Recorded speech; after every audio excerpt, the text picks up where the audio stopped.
3, 2, 1. It's going live. I don't even have all my tabs up. I'm so disorganized right now. This show has never been organized. But I'm like more disorganized than normal disorganization. Oh, this is like DEFCON level 2 If disorganization. that's possible. Yeah. I don't even have the... Let me get the chat up. I don't have chat up. I don't even know why I'm going to bring up chat, but I'm going to bring up chat. Because I love degrading comments. You like the abuse. Yeah. You know, some people like, you slap someone like, oh my God, I'm so turned on right now. Yep. It's like, oh, that's totally me, I guess, when it comes to the hateful comments. Let's see. Oh, I saw a comment about Fury X, but it went flying off because everybody's commenting so hard right now. Nobody's really talking about Fury X right now, though. Everyone's really interested in the RX 480. AMD's kind of starting from the bottom up. Although I don't think that's going to be their bottom card. I think it's going to be their bottom of the RX. I don't know what...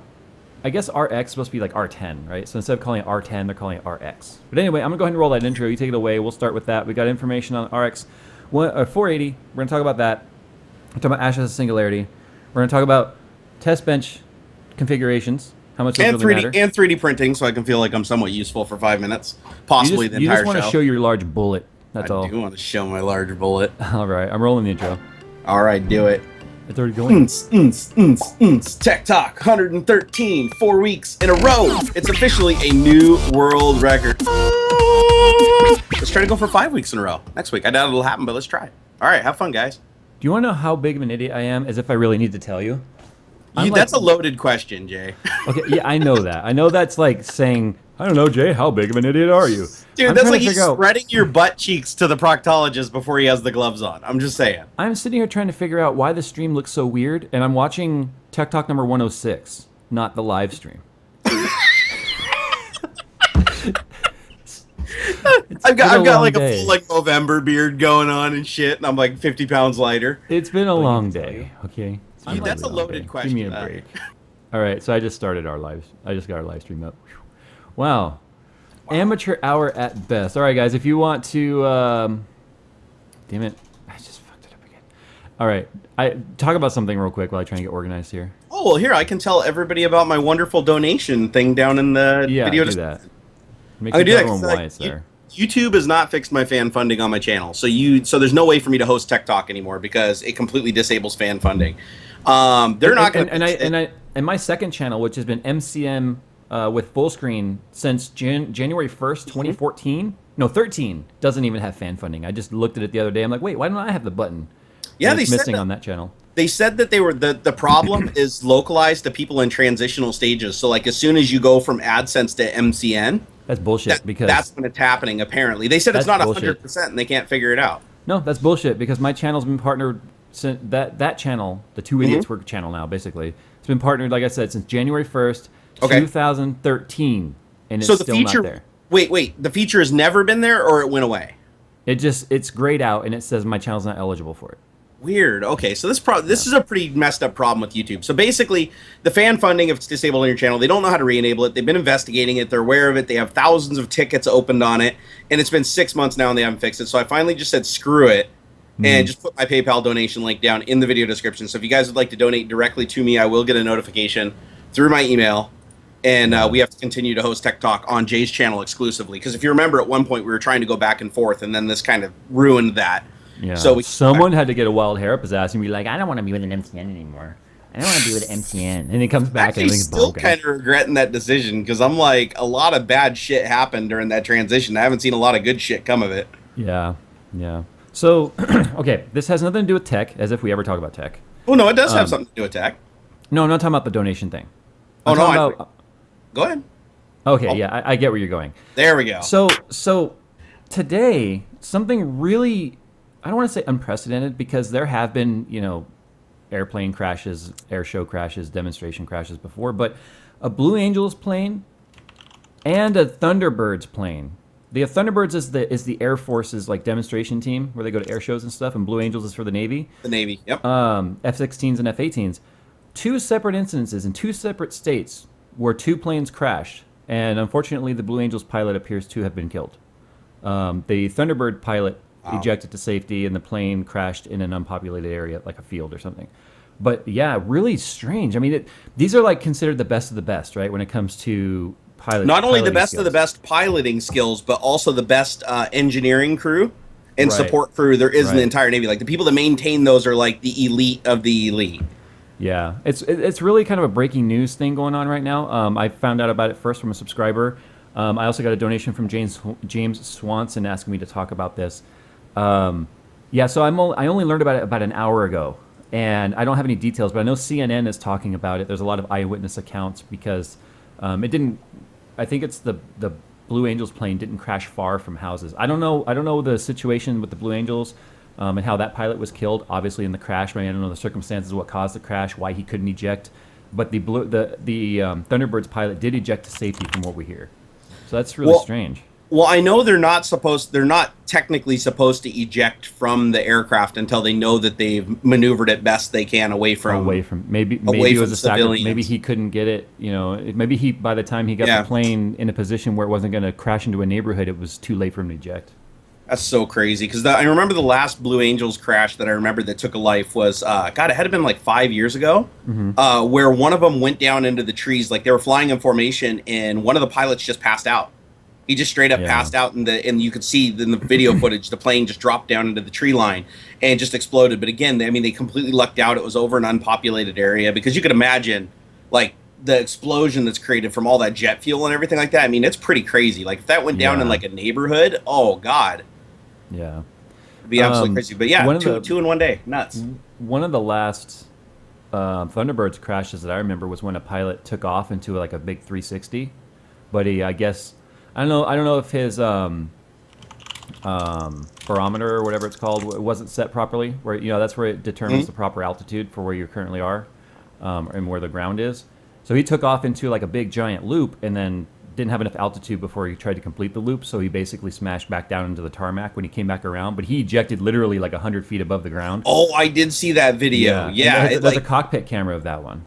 Oh wow, I didn't see the cockpit camera. Yeah, there's a reverse camera in front of the pilot, so you can see his pointing back at him the loop, and how at like very last second he's like, I'm out, pulls the ejection seat, and then the plane just crashes on the tarmac where it took off from.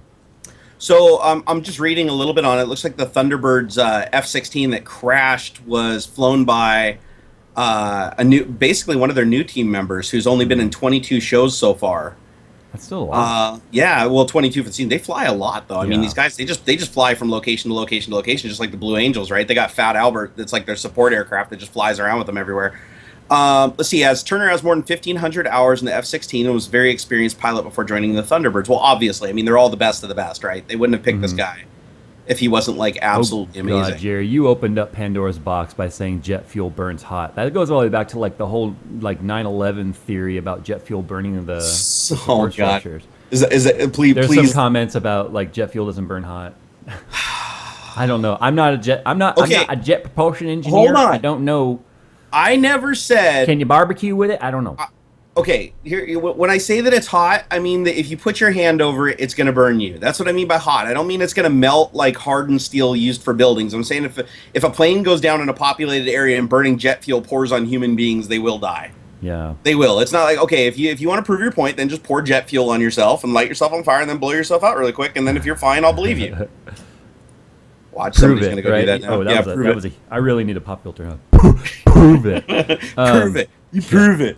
Pour very hot jet fuel on steel and see if it melts. Anyway, we won't go back to that. But yeah, I just felt that was really kind of sad. I mean, I remember seeing both Thunderbirds and Blue Angels all the way since I was a kid. We don't live that far from March Air Force Base where they do an annual air show, and one or the other is always out there, and it's kind of sad. You know, even for the pilot that didn't, lose his life, it just sucks to be, have to deal with a plane crashing in a neighborhood and all that stuff. Fortunately, from what I heard about 20 minutes ago, no one on the ground was injured or killed. Just the one Blue Angels pilot. Yeah. Yeah, it looks like the Blue Angels pilot that died was actually during training practice, so that wasn't during a live event. No, I believe the Thunderbirds thing might have been during a ceremony of some sort. From what I read, it wasn't an air show; it was like a ceremonial thing. But like you said, the Blue Angels thing was a test flight.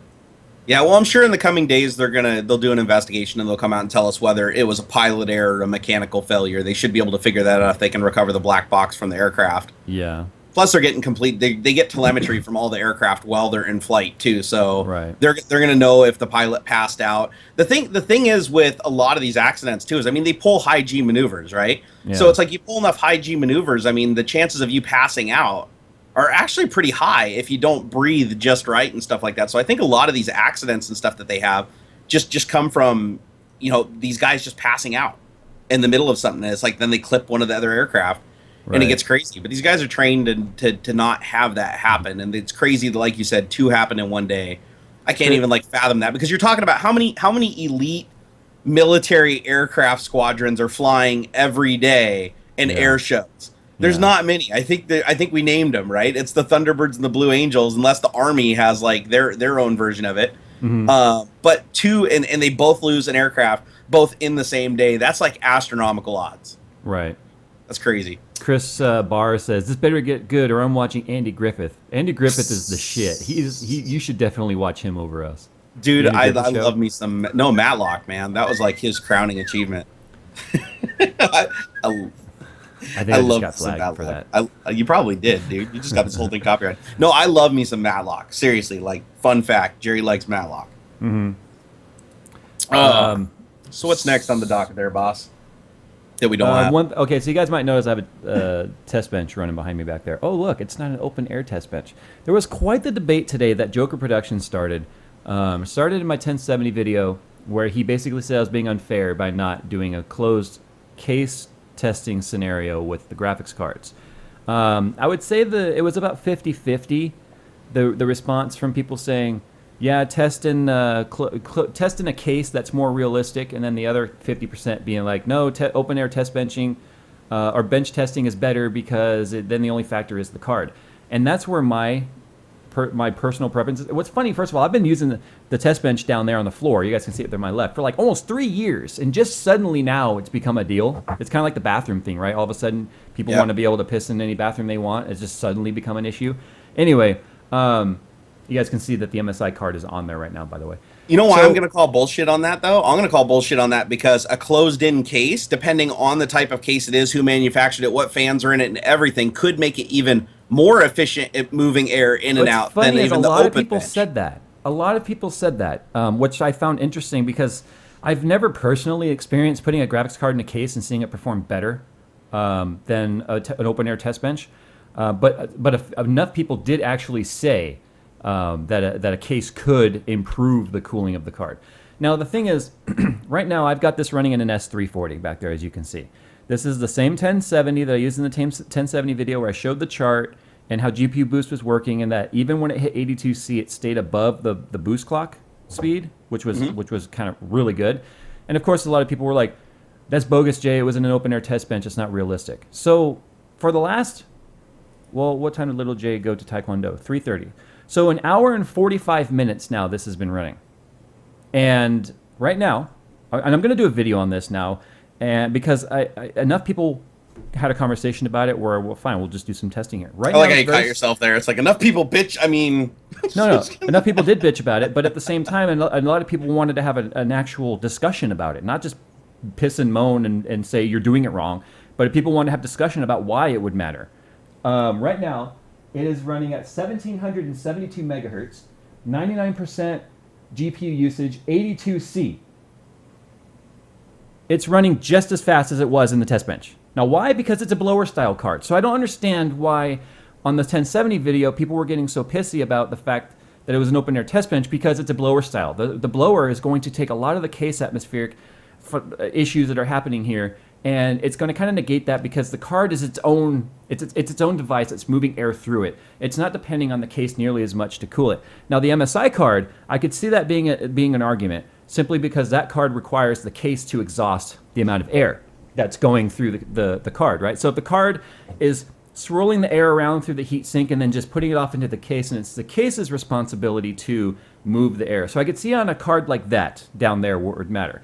Throwing a bitch fit over the blower style cooler obviously isn't going to matter. These are the exact same speeds, and I will be doing a video on this and showing the graph just like I did, as you guys saw, in an S340. Now you want to hear something funny, Jerry? When I was setting this up earlier today, before I went to Taekwondo with little Jay, I let it run for about 15-20 minutes to kind of see what the initial tests were going to be.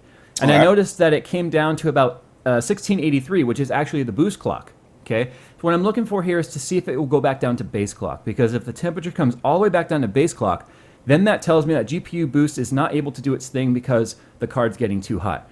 What's interesting here was I noticed that I came back down to 1683, which was about 50 megahertz slower than in the open air test bench. And I wonder what the deal was.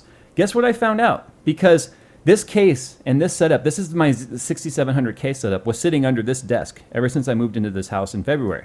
Mm-hmm. I forgot. I took shit out of this case. I took a hard drive out of here. I took the graphics card out of here. And apparently at some point, I unhooked 3 of the 4 fans. There was 1 fan running on the front of this case. No exhaust fans were going whatsoever. And it still and all you held lost was the boost 50 megahertz. And it still held the boost clock. Wow. So right now with it running, I have all the fans going at 50%. 50. It's not even running the fans as fast as it possibly can because I wanted to try and balance out noise. So I've got speed fan going. It's running at 50%. And I was really kind of surprised about that. And here's the other thing. Are you ready for this? That's a front-mounted radiator on that. So I'm pulling in air through the radiator into the case to cool the graphics card. And guess what? 1759 megahertz. Give me a fucking break, will you please? If you guys want to see Joker, just calm your tits, bro. If you want to see open air test bench versus a case like this, I'm okay with that. If the audience wants to see it, and it I know where you're going with this. Let me get out my thought, okay? Because I've been dealing with this all day. Do it, since last night.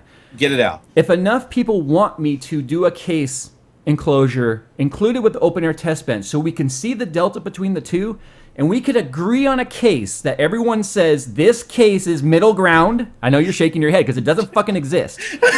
If we can find a case that's middle ground, I'll do the two. But the problem is, the moment I put a card in a case, there are too many fucking permeations out there where you can say this case is going to meet the realistic scenario, right? What if you have a high flow case, right? For a Cooler Master half case that's got 200 millimeter fans on the front, 200 millimeter fans on the top, versus the guy that's running his R5 that's set up for noise rather than airflow. How do I appease that crowd? No matter what case I choose, someone's going to say it's wrong. That's why I think this entire argument is kind of moot. Because Lights Wrath Uranium says Jay sounds salty. No, Jay is actually thinking here. I think everyone else is salty because of that. Okay, hold on. Just we have to validate that comment a little bit because you are always salty. You're always. No one should be surprised that I get a little worked up. It's just Jay is just a salty person, but I like salt. I eat a lot of it. I sweat a lot, so that makes sense. Permutations, whatever. You know what the fuck I mean. Permeations, matrix, whatever. Permutations. I like them permanents. Permutations.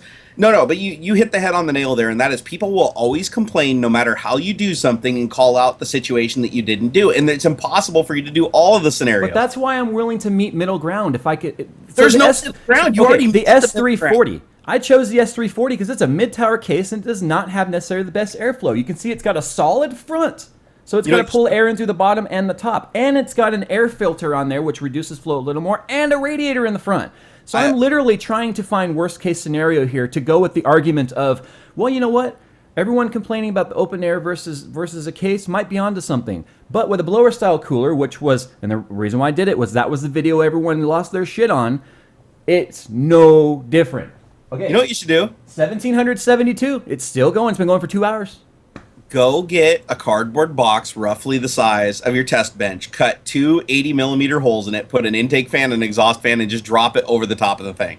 And don't change a single other thing with the configuration. And play with the speeds of the fans and see how it affects. So you're saying I should build like a top for my test bench? Literally, just a top for your test bench that you literally just, when you do your testing, you just drop it on there and see if anything changes. And then. But that's not realistic because your card's facing up and down and it's not horizontal like most cases. Oh, like most cases. Like most cases, huh? Oh my god.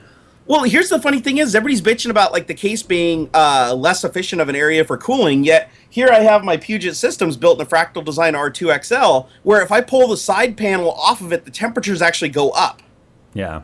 Because the way the airflow is in the case, the way it pulls from the front to the back and then exhausts out the top like a chimney, you lose that airflow pathway the second that you pull off the side case because you basically just start creating a vortex. Yeah. And so I would argue that the test bench would be more stagnant air than a real sealed case.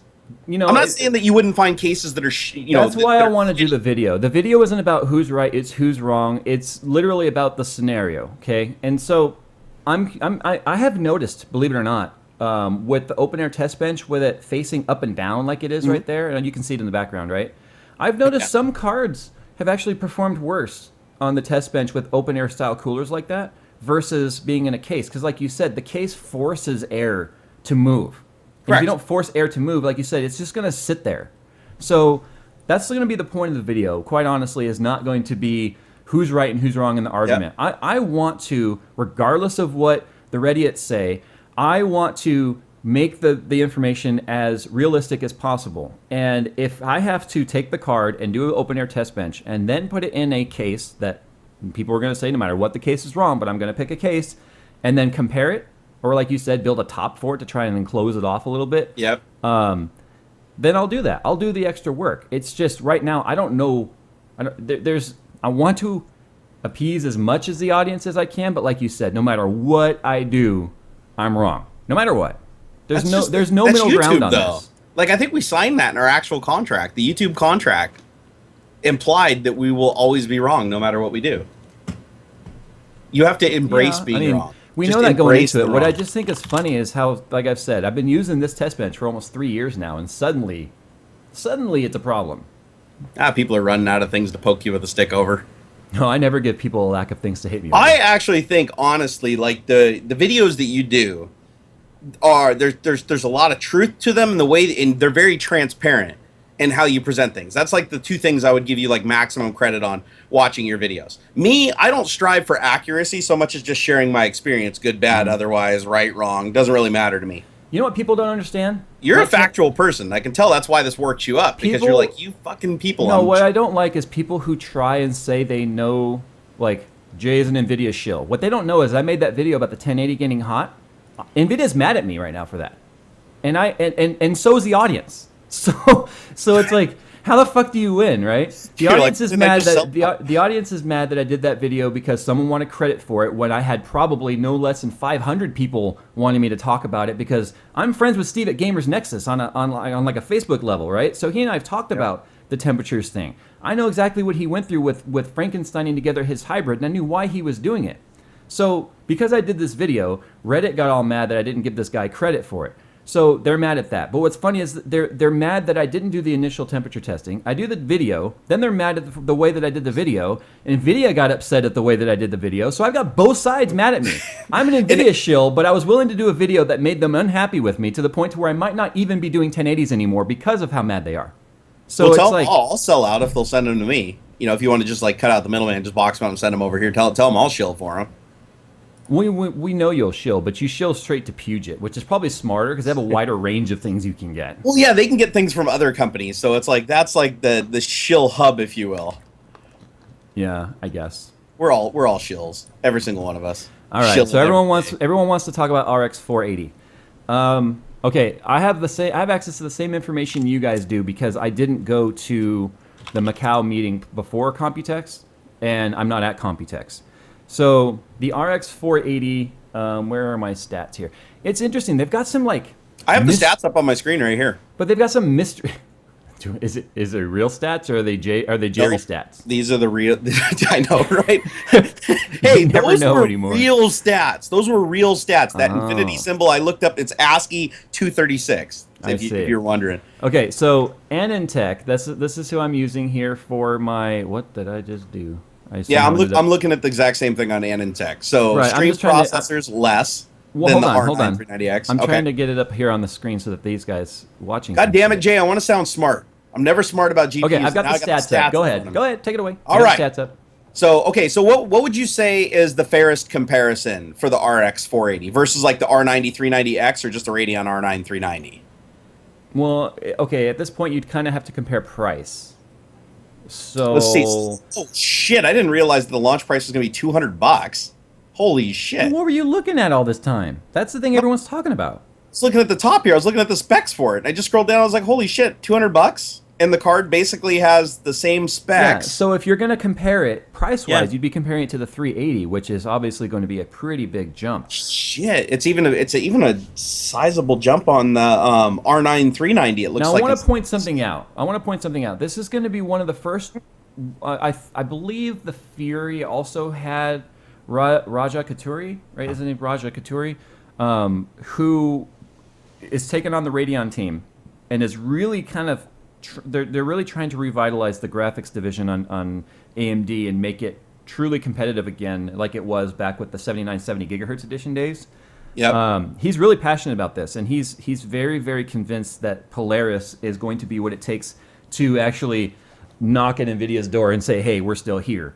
Well, you and I had talked about previously how the only way that AMD could really compete with Nvidia at this stage would they'd have to create something that's like way better, not just on par, way better at the same price I would point, or argue with something that. super cheap. I would argue with that because AMD's kind of positioned itself in the market over the last several years to be more of a budget-minded value option. No, that was the second option I was saying. They could either compete on the high level, which means now they have to beat Nvidia, or they can just go for the low level and take that entire market.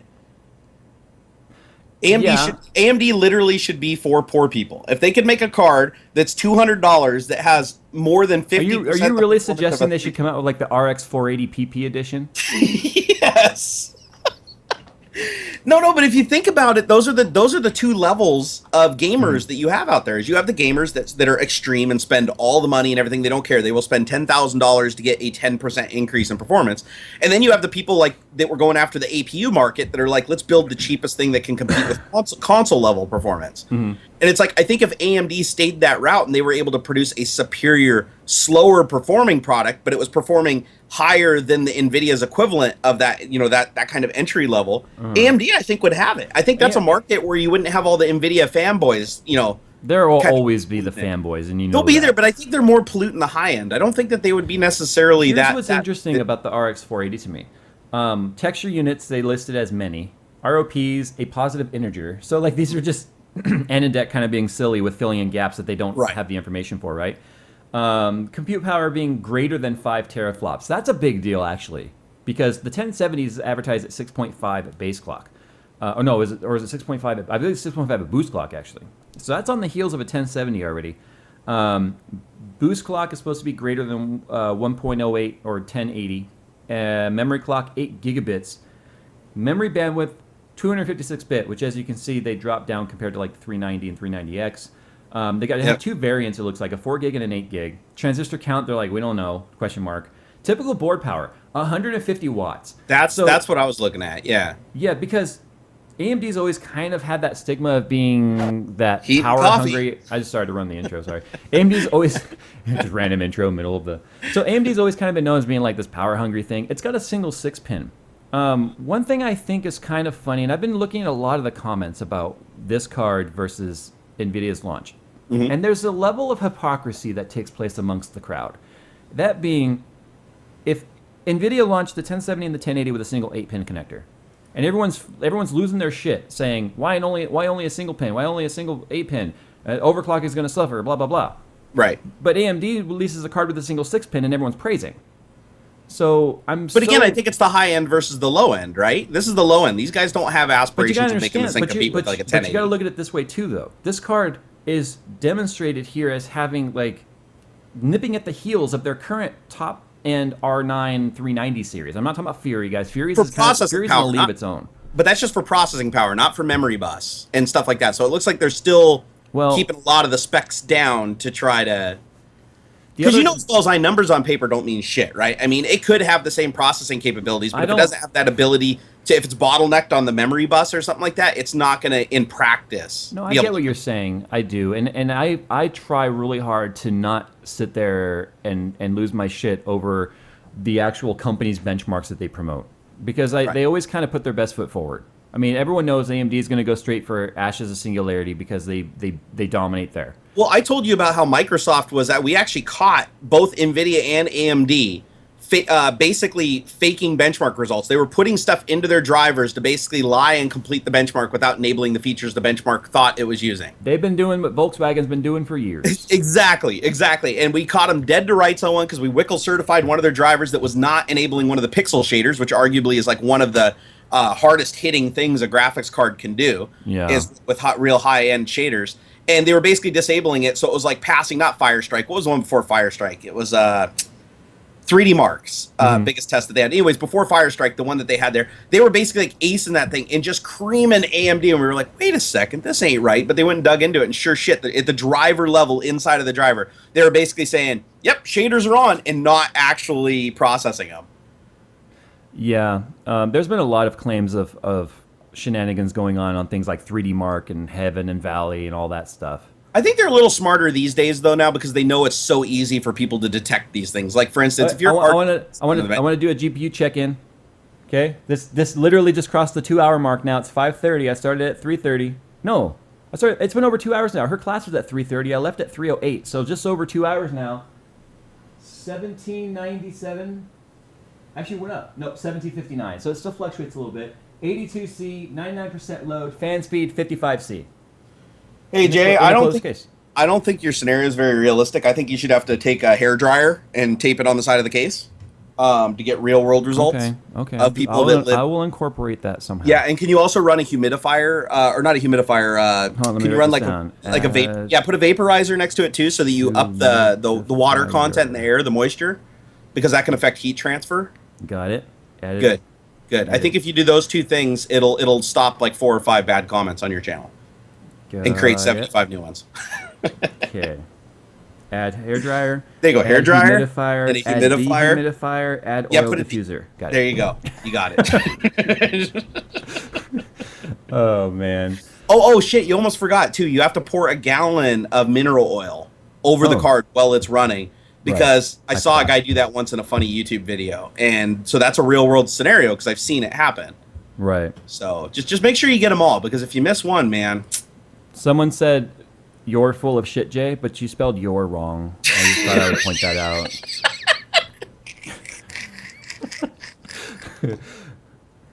If you're going to insult me, at least do it on an intellectual level. Because, you know, when someone's like, "Fuck you, Jay, you're stupid," that doesn't hurt. But when someone can articulate in very smart sentences that I don't understand, but I just know at the end of the day, you just insulted me on an intellectual level that I can't compete with, that stings a little. But just saying, Jay, you're stupid doesn't hurt. My mom tells me that on a daily basis. Razor actually pointed out a problem with my recommendation, and that is you should use a heat gun and not a hairdryer, because then you will have greater control over the temperature. I see. Look, they already caught me. See, if I had done that video, I would have been fucked, man. Yeah. They would have called me out, and rightfully so. They would have been like, "You should have used a heat gun because hair dryers." Tyler says I didn't dust the case. It's rigged. He's right. I forgot to dust it. There is a small layer of dust on that cover. Dude, you should go get a bag of like wood chips, like you put at the bottom of like the gerbil cage, and just fucking start pouring it over your test bench and see if the temperatures go up. Oh my god! Still setting at 1759. Yeah, we're still above boost clock in a closed case in a room that's actually warming up because I have the door closed because of you know how hot it gets in here when I do Tech Talk with Skunkworks live rendering. It gets pretty warm. Oh, I bet it does. Yeah, I wouldn't know though because I got an air conditioner. I live in Washington. No, but that's the thing that I don't get is a lot of people. I'm not saying that Nvidia isn't capable of treachery. All companies are capable of treachery and bending the numbers and everything. But they're not gonna says I'm a duty head. Oh my god, that's fighting words. But I honestly don't think that the company's going to release a false statistic knowing damn well that like 99... They're going to get called out on it. Yeah, exactly. It's like if it was something that was really difficult, like, okay, they fudged something in the driver to fuck with performance, then it takes somebody who knows how to use a user mode debugger to basically connect into, or a kernel debugger rather, to connect into the driver, verify what's going on without symbols, which is, I won't get into the technical aspects of it, but basically something very difficult to do. Being able to look at the screen at a temperature that's in every single program that every single enthusiast that overclocks is going to use and watch it go up is something NVIDIA knows is going to happen. They're not going to purposefully lie about something.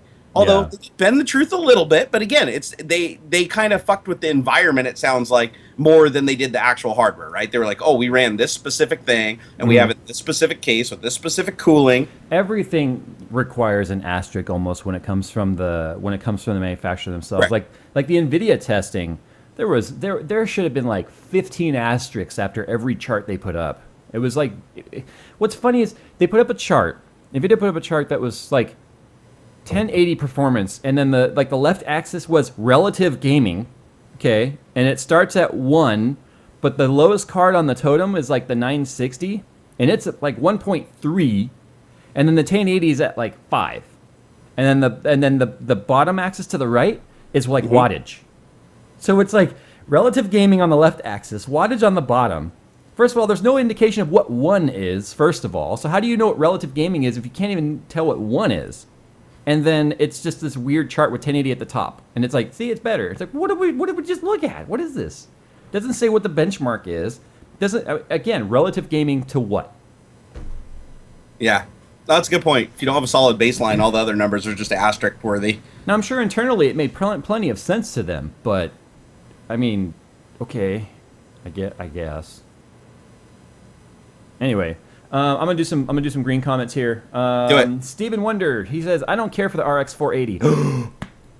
What do you think? What do you think AMD has in store for the 490 and Fury variants? Also, do you think AMD will release Zen CPU to compete with the 6960X? I'd be shocked if Zen was lined up to compete with 6960X. 6960X is a $1,700 CPU, 10 cores, 20 threads. AMD would have to have lost their mind to try and compete with a $1,700 CPU. That's not their market. We were just discussing this. I feel like they're going to go after the 6,500, 6,700K range, 6,600K maybe. You don't care about the 480? I guess that's subjective. Jerry and I have been preaching on TechTalk for a long time. We need AMD to compete, and if AMD can get broad market share at the $200 level, the only card that Nvidia is going to be able to release that could compete with that would be maybe the 1060. But even the 60 series cards were a little more than $200 at launch typically. If the numbers hold true to what we're seeing on the 480, then I don't know how well a 1060 could really compete with that. But again, we've got to get independent reviews going. I think the only person right now who's actually touched one is Linus at Computex.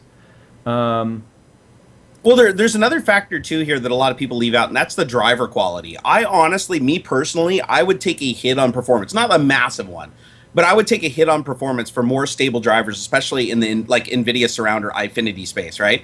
If iFinity was a much superior multi-monitor gaming experience, but just at lower performance, I would take it all day long. Real quick, your mic is buzzing again. Oh, here. Like just a little bit. Let me see here. How did I fix it? It's getting louder. Hold on. Okay, it's gone. Everyone was trying to say that, not everyone, but some people were saying that wine was coil wine. Like your car's coil whining. Yeah, you guys don't know this, but I have an AMD card in the system. Just kidding. AMD render box. Yeah, no, my ArcTube amp MP, something inside of it's building up a charge, and that's what you're hearing. I think that the tube in it might be going. We'll see if it keeps doing it. I need to rewire everything in here, anyways. I think it's more than likely just some other electrical interference is just building on it, but I don't know enough. I'm not an electrical engineer, so you're not them electrical engineers. I'm not. I don't know the electrons. They go the electrons. They go this way and then they go that way, and they do it real fast, and then my shit lights up. So that's the extent of my knowledge. Matt Gibbs' donation comment says, "Hey guys, great show. Keep up the great work. Jay, can you recommend a good reservoir fastener? Not sure if it's the correct name. Duct tape that would work with a Define S. Duct tape works with everything. Duct tape." Can't argue with duct tape and zip ties. Pretty much any reservoir you're going to get, if it's a cylinder type, is going to come with its own mounting mechanism, and they all will mount to the back of the Define S with no problem. James Swanson says the Thunderbird crashed at the Air Force graduation.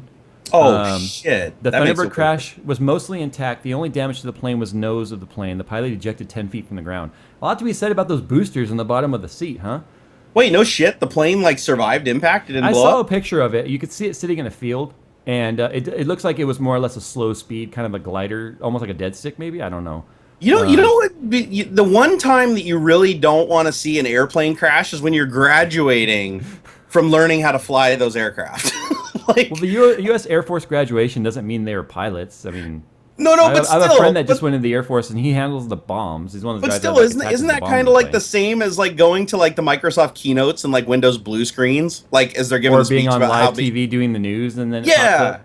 exactly. It's like, they stand up and they're like, "Oh, Windows is the best operating system in the world." And this actually did happen at Safeco Field during a company meeting. It's like, "Oh, we make the best operating system in the world," and it's like, "Bink IRQ, not less than or equal blue screen reboot," and everybody's like, Guess what "Oh." the 1070's running at over there? Let's see. What was the last rating? 1759 was the last one. 1759. I'm gonna say 1758.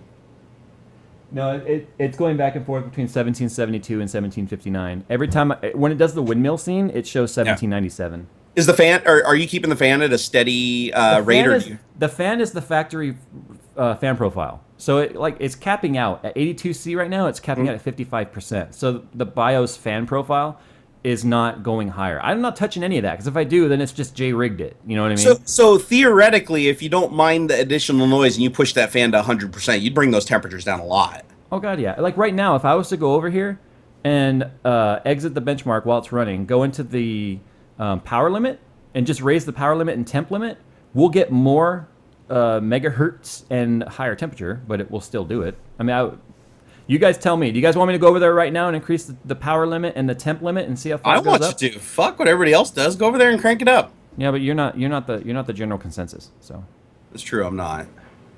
you're a little generalized, but you're not the general consensus. I am. I'm just one of those people where it's like I work in a noisy ass room. Like no matter how much I've tried to make this room quiet, it's just not a quiet place. You know that. You've been here.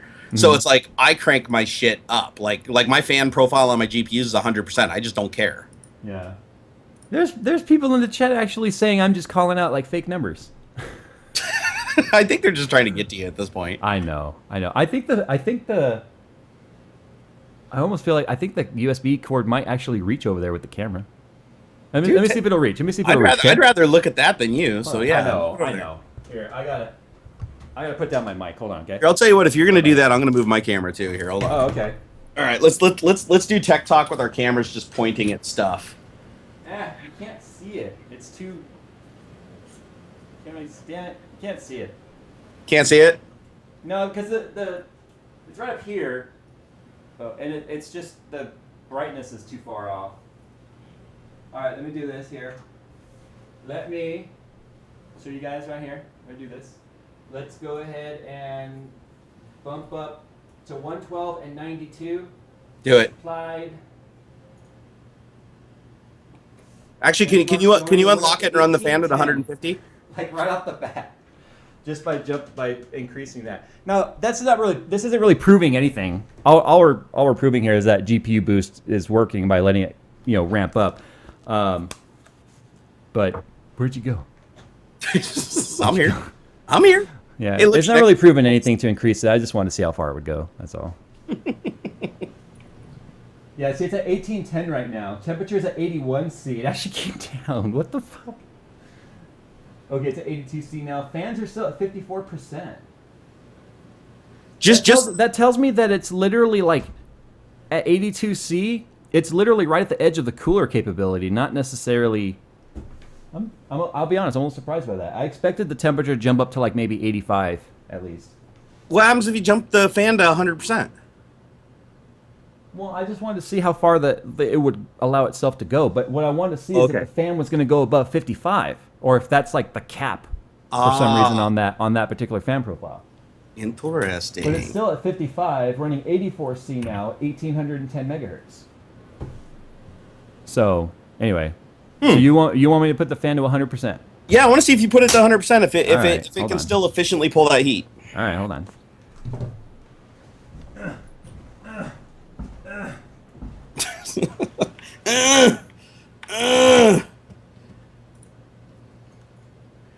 All right, well, Jay's over there farting her out. That will read some more donation comments. We have James Swanson here. He said, fans at 100%. It immediately went down to 78, like that very second I pushed it. Okay, so it's not even near what it can dissipate. Oh God, no! It was only running at 55%. But listen to my mic. You can probably hear it. Listen. I can't. That static? What sounds like static? It's not static. It's the fan over there. But still, that means like, okay, so whether you put it in a case or take it out of case, really the only factor that's going to change is how hard the fan is running.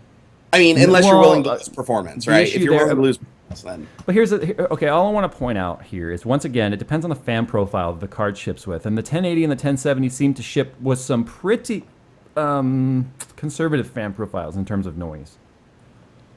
You really can't hear that? Can you guys hear that? all I hear is my AC in the background. I can't hear. Everyone's saying no sound, Jay. I hear sound just fine. Can you listen Yeah. back to the stream and see if you hear sound? Yeah, hold on a sec.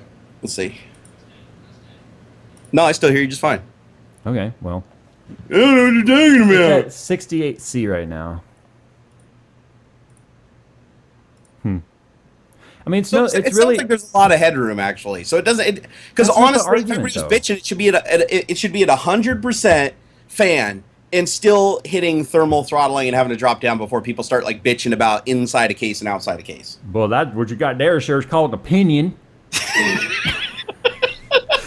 I've never had one of those before. It feels so good. It's down to 67 now, so it's still coming down temperature-wise. Still running the same load. Yeah, it's So 18. Oh, went up 1835 because as the temp comes down, it's going to bump up frequency more. well, where's So the it's at- cap? Where does it cap out? Like the highest frequency? Or will it keep going as far as it possibly can? It's at 1835, and then it went to 1848 for a second. It came back to 1835. So as the temperatures come down, as long as there's additional power target available to it, which is set to 117% now, which means I'm telling GPU Boost to allow an additional 17% power draw to come Oh off. shit! It just blue screen, dude. No, it Made you look. didn't. I didn't even turn around. You guys saw that. So I'm sorry, I can't see your live feed. I can only see what's on the stream. So I was hoping that you weren't looking over that way. Damn it! it's at 66C now, 1848. 100% fan speed, 99% GPU load, 109% power limit. So we still have quit 6 bitching. We still have 8% additional power limit available to the card. Yes. So people quit your bitching. The only difference between having it in an open case and a closed case is that depending on what type of case it is, it might have to run the fan harder or not as much. You're still gonna have all your performance. So just call, unless you're in Florida with a swamp cooler in your house, then there might be some issues. But Jay is not gonna fly to Florida to try to do that test for you. That's pretty humid there, if you will. Dude, it's like breathing water, man. I've been to Florida once, and I remember walking out of the airport, and I tried to take a picture, and there was droplets of water on the inside of my sealed lens. I was like, how does this happen? And the limo driver guy was like, oh yeah, just put it in a bag of rice, she'll be fine. Like that shit happens all the time down there. Yeah. I don't get it. Anyway, so yeah, All right, I'm gonna do a video about that, but I guess I kind of need to find what's the scenario where all hell breaks loose, right? Do I need to plug off the fans and not let any air in there, or should I just turn off all the case fans and see what happens? That'd be kind of worst case scenario, right? Yeah, if all your case fans are dead, then Still wouldn't matter with a blower style card. It would matter with something like the MSI down there, where the case has to exhaust the air. well, wait, with the blower style card though, it's still pulling the air from inside of the case, right? Yeah, but it's gonna create enough pull, I think, to pull it from the vents in the case. No, I guess that's true. People underestimate how powerful those fans are when it comes to static pressure. Yeah, I'm just thinking about how much heat buildup you'd get from like the CPU inside of the case that wasn't being exhausted, and now that burden's on the card as well. Yeah. So you're pulling hotter air through. But yeah, I think you're right. I think that the damn GPU fans blow so freaking hard, especially at 100%. I think it would be like a vacuum. It would just be cleaning out all the air in that case like every couple seconds. But once again, with the other style cards, they're much lower static pressure. They're more airflow optimized, and they rely heavily on the case to exhaust it. So that's why I said with the other style cards, I'm gonna probably start doing both. Oh, you're talking about kind of like the Strix series of cards where they're basically circulating air from inside of the case. It's not forcing the air through the card and out the case. The card is exhausting its own air, so it's not contaminating its own intake supply. It'd be kind of interesting to see that though, if you could get a hold of like a small, like a really really small case, like almost like an HTPC style case, and then go with like one of the bigger style cases in the open air and see what the difference is. Yeah, with them, it'd be kind of cool, especially on the small case, because I think that's a real growing market right now. As everybody's wanting to build these really small PCs that with high graphics potential, like the HTPC gaming boxes and shit that they're connecting their TVs in their living rooms and stuff. right. I think that would be cool because that's the area where heat is going to become an issue the quickest, right? Mm-hmm. When you're in a closed-in little box. So me personally, that'd be the one that I'd be most interested in is how bad does the 1080 or even the 1070 get nerfed when it's thrown into a case that's literally 4 times the size of the graphics card? Yeah. Well, I mean, I guess that's the only way the video is going to be complete is if I do it with both a blower and an open style card. And I'll do that. I have both, obviously. I'll do it with the 1080. Plus, that'd be a hell of a cool buyer's guide, too, to let people know which one is better if you're going to be building a small form factor build. I mean, I would guess the exhausting card would be the better one.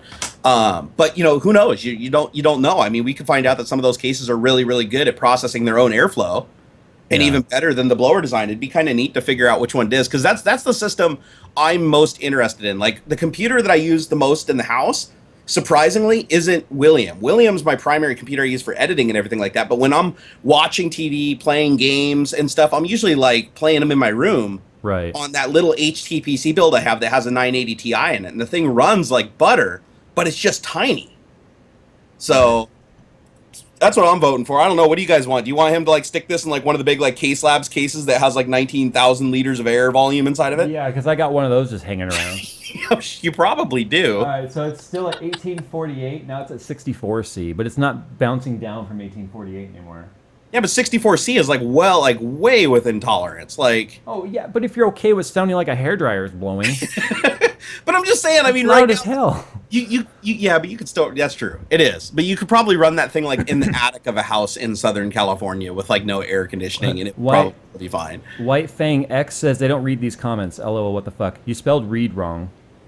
He spelled read wrong. Yeah, see, we just proved we read the comments. Haha, lols. Yeah. I bet you he feels like. What's this dab thing? I see so many people saying dab now. What is dab? Do you know? Yeah, I think it's where you take like marijuana and you process it into an oil, and then you like vaporize the oil and inhale it, and it's supposed to be like. Are you being serious right now? I'm being completely dead serious. Wow. Okay. I live this is what happens when all the idiots like are home from school and they're not being channeled. They're not having their creative minds channeled into something productive. Yep, they're all dabbing in 420. I mean, dude, we have like... They're all hanging out on Reddit.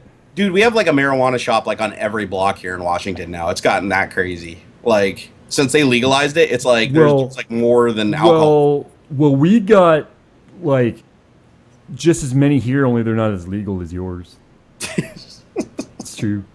Here we can grow our own. Yeah. Here you can only grow a certain amount if you have your like your cannabis card to own a store thing.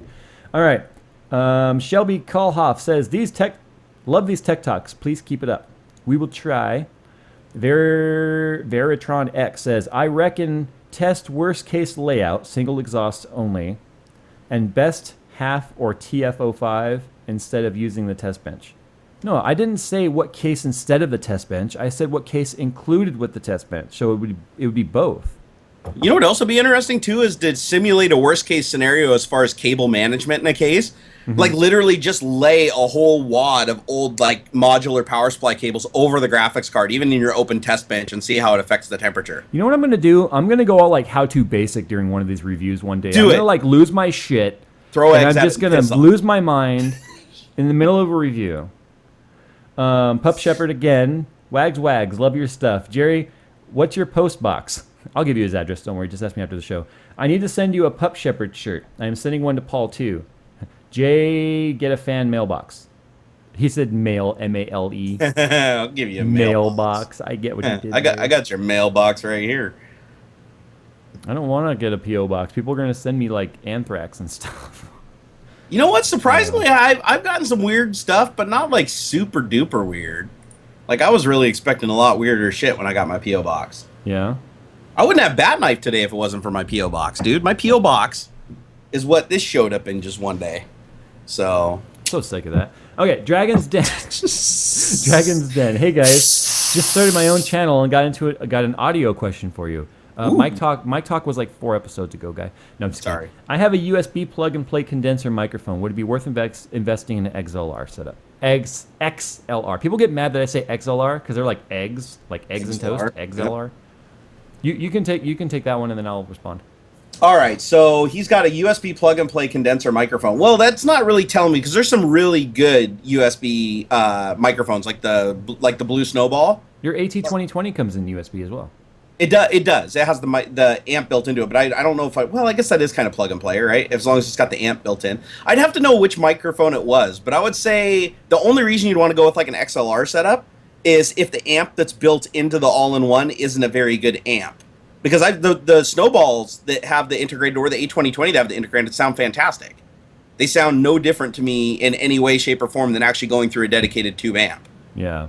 So the only reason that I would go with an XLR setup is if you had an amp that you liked the sound of. Like, for instance, my tube amp, when I talk to it, it gives me a lot of bass at the low end of my voice, which I normally don't have. And a conventional amp doesn't. And some of the amps you get actually have a built-in mixer, so you can actually add in more bass and everything wherever you want. But if you don't need that and you sound good on the conventional microphone, I wouldn't change it. Yeah.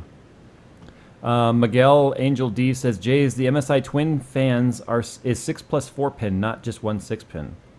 What is he talking about? Is he talking about the 1080 and 1070? I've got one. It's right there. It's an 8 plus a 6 pin, not a 6 plus a 4. There is no 4 pin PCIe plug.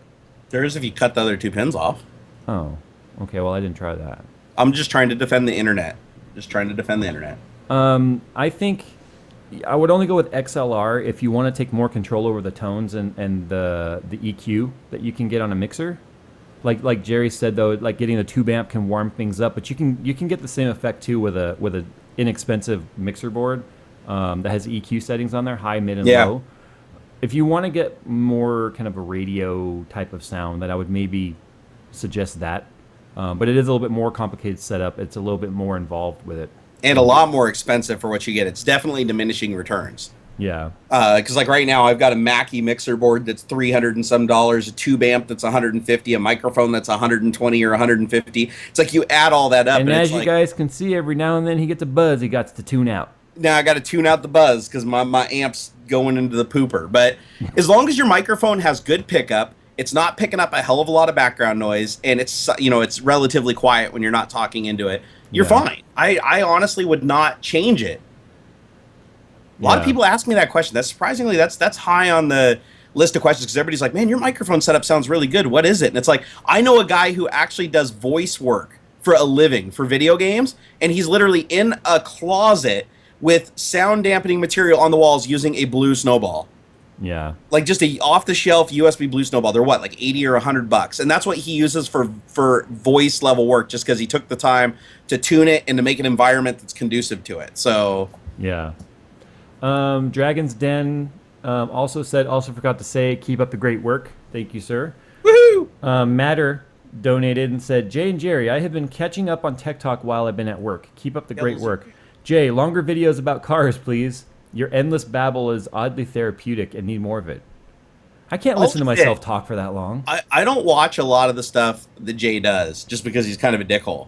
But stuff he does with Dick on the car channel, I'm digging that. I think I've earned the dickhole status. You did. You earned it so much that I actually made a vinyl sticker and stuck it on the side of my rack. You know what, though? People really like the Two Idiots series we got going on the other channel. I've been watching it. Like the one you did on refinishing the wheels, I watched that entire episode.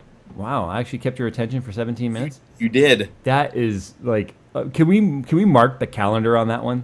That was legit. Like that's probably the only video that you've ever made in your entire YouTube career where I was like, you know what? I'm going to watch that from end to end. Even the ones you were in, you didn't watch. Nope.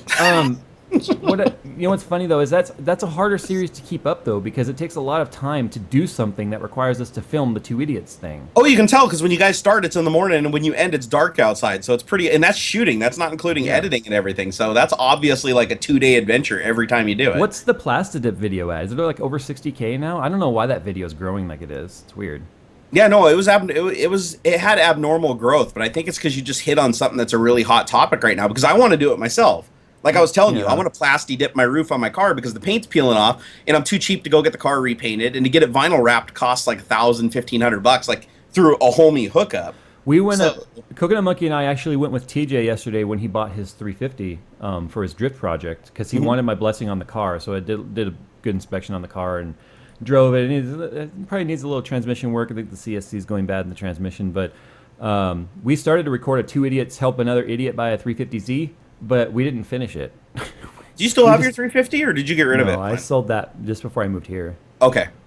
I only have the 370 now. Nice. Toxic Doctor says, Jay, do you know when the MSI Anus. The Asus and EVGA will be dropping their 1080s custom PCP?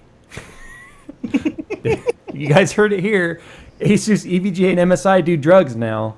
Yeah. They've already they're look, Computex is kind of where they were launching all this stuff, but the 10 series, like the 1070 and 1070 is not even out until what, the 10th.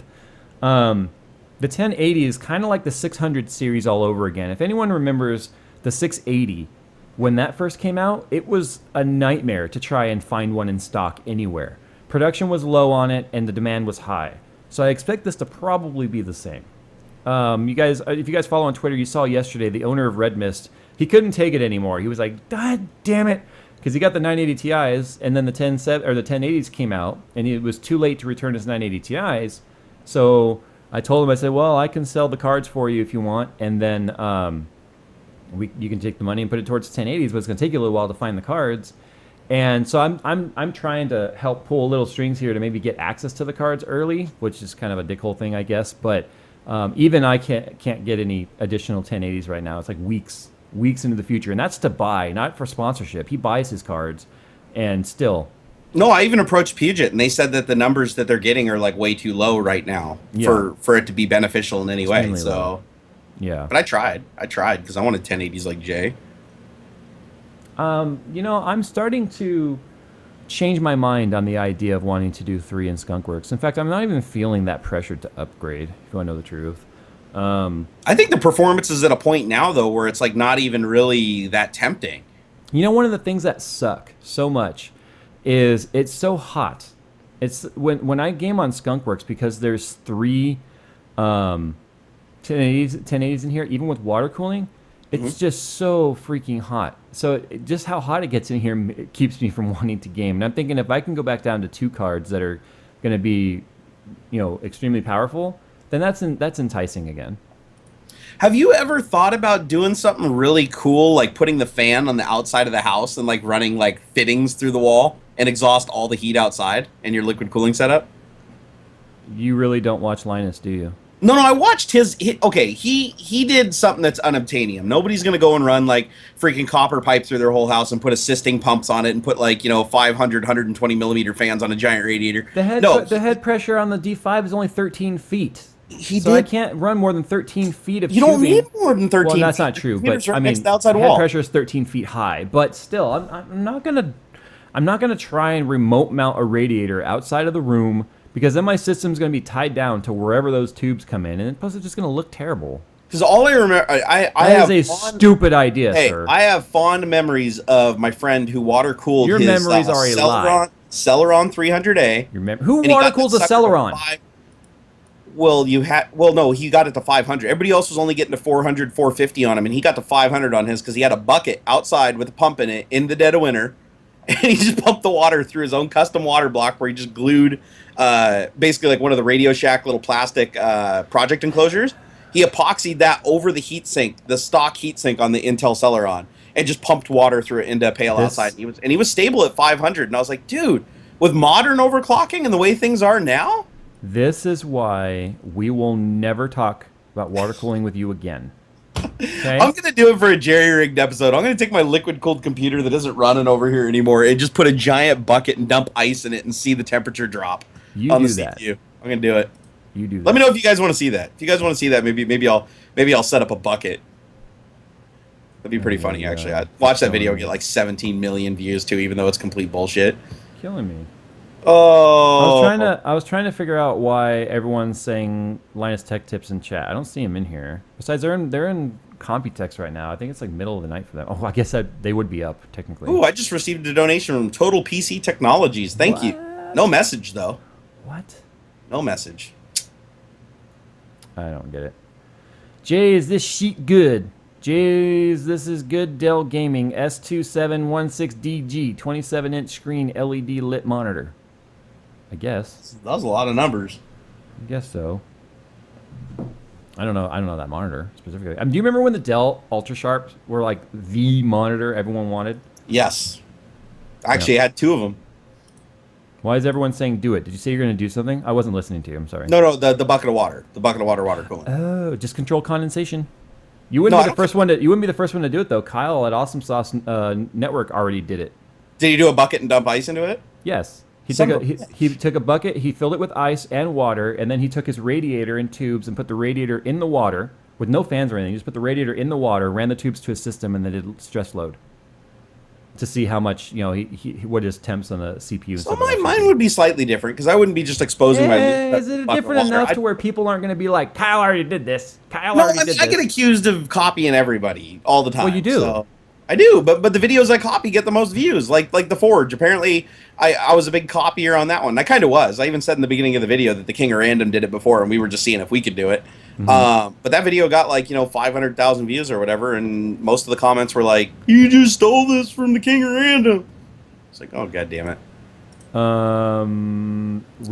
Real Lunacy says Linus did a follow up and said that the copper pipe was a bad idea because copper pipe radiated the heat into the room anyways. Oh, that actually makes a lot of sense. But how's it going to radiate into the room when it doesn't have a heat sink? I mean, what's going to force the heat out of the pipe? Just the surface area of the pipe. It's not going to be super efficient, but if it's a really long run over a very long distance, he did have it going all the way around the room with lots of drops going to all the systems. Yeah, it was basically plumbing an entire house. I was going to say, it's one of those things where it probably, to really work and see its full potential, would have had to have been in the walls. Yeah, or insulate the pipes. He would have had to wrap all the pipes in insulation like they do on a house normally, so that the lines don't freeze. Yeah. Oh, wow, I got another donation from Christopher Wolf. Still no message. Why do you guys not put messages on here? Put messages on. Wesley Huss says, forgot to leave my comment, but would you recommend a 5820K or a 6800K? Seems so similar, and the 5820K is about $80 cheaper at the Micro Center. I believe the 6800K is still a 4-core 8-thread, whereas a 5820K is a 6-core 12-thread. The limiting factor on the 6820K is compared to the other enthusiast chips, because you're not really comparing enthusiast chips on that one. You're comparing mainstream with enthusiast, and you're going to have more than likely. I don't know how many PCIe lanes are on the 6800K. Let me look. The 5820K was disappointing in that it only had 28 PCIe lanes, I think it was. It's been a long time since I actually looked up those specs. Let me see. Depending on the build, though, would that make much of a difference? No, never mind. Take that back. 6800K is on the new Broadwell E lineup. So let's see. 6800K. It's a 6-core 12-thread, 3.4 gigs, 3.6 gig boost. It's 140 watt TDP. It's got 15 megabyte L3 cache. What I don't like is they're not comparing it to the 5820K. They're comparing it to 5960, 4960, and 3960. So why aren't they comparing the 6800 to the 5820? So looking at both up, okay, the 6800 looks like it's Broadwell, and the 5820 it is Broadwell. It is Broadwell E, but it's 15 megabyte cache, but it's got the same 28 PCIe lanes as the 5820K. So, to me, it really looks like, with the exception of the Broadwell E, changes in I believe the memory controller is a little different. Mm-hmm. I don't know. I mean, the $80 is kind of incentive to save money a little bit for a little bit higher boost. Have you ever gone to userbenchmark.com? Because they have a shootout comparison. They're actually showing the 5820K and practical benchmarks for desktop gaming and workstation actually kicking the crap out of the 6800K. The 5820 is? Yes. Interesting. That's here. Let me say. I'll send you the link because I want you to look at this. You'd know more about it. But this kind of looked interesting. Here, let me send it to you. That $1,723 price tag on the 6950X though, it's insane. I know all the X processors and the Xeons are like ridiculous money. I mean, I understand why the Xeons are, right? Because the Xeons are designed for a multi-core platform. Well, the 6950X probably is a shaved down Xeon. That's another thing I think AMD could really start kicking ass with the market again, is if they buff their CPU division, and everything's going. I like the fact that they never dropped support for multiple processors. Like, I love multi-proc systems. I always have. I've had a love affair with them. I even bought a really weird board to run my 2 Celerons back in the day in a dual configuration. And it's like, I like the fact that AMD allows you to do that without having to go with a super high-end processor. Yeah. Even Puget does AMD builds for scientific compute because they can, throw 8 of these processors in, 512 gigs of RAM on one motherboard. I know a lot of people have been asking me if I'm going to get the 6950X. What people don't know is I buy my CPUs. I don't get CPUs sent to me from Intel. And well, the 6700K was sent to me, but like for Skunkworks and stuff, I can't drop $1,700. Wait, yours don't say Intel Confidential, not for resale on the die? No, mine are from Micro Center. No, mine do. Oh, if you watch and they're handwritten. Yeah, they're handwritten on there. Yeah, because Intel donated the CPUs for the build, and it's funny when I looked at them, I was like, "What?" It says Intel Confidential on them. I was like, "Are we supposed to have these?" And they're like, "Yeah, no, Intel gave them to us." So I just thought that was kind of funny that my CPUs in there say Intel Confidential. Makes me feel. You know what special. though? It's funny. I don't feel the need for a 6950X, right? Because I mean, it's realistic to be. I need a 5960X or I'm gonna die. It's the enthusiast in me doesn't want it because I'm so put off by that price.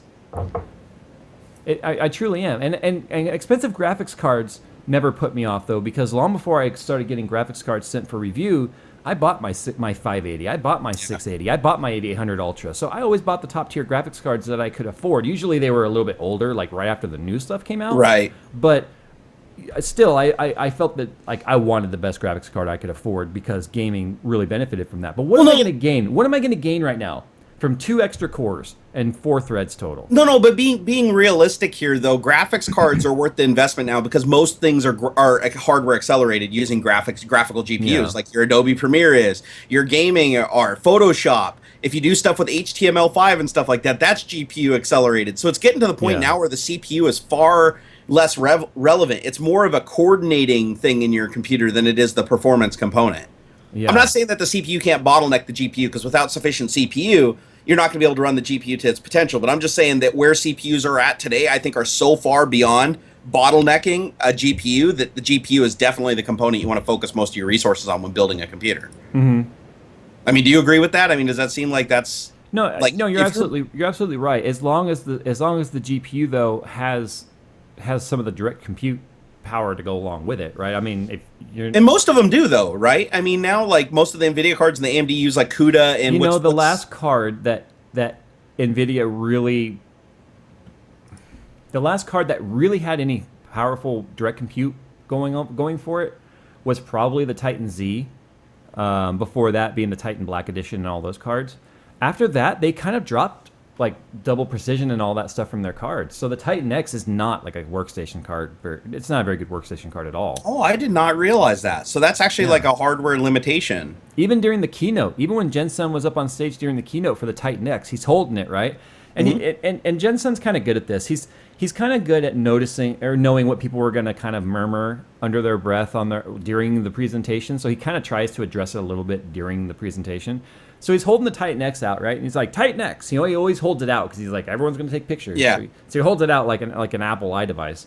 And then he goes, and if direct compute or double precision is your thing, there's still Titan X or Titan Z, but Titan X, and he like goes on to that. He just really kind of glossed over the fact that double precision was just sort of dropped altogether, which I think might also be what's leading to NVIDIA to have some fallback, or not fallback, but they're falling behind in the asynchronous aspect of card compute.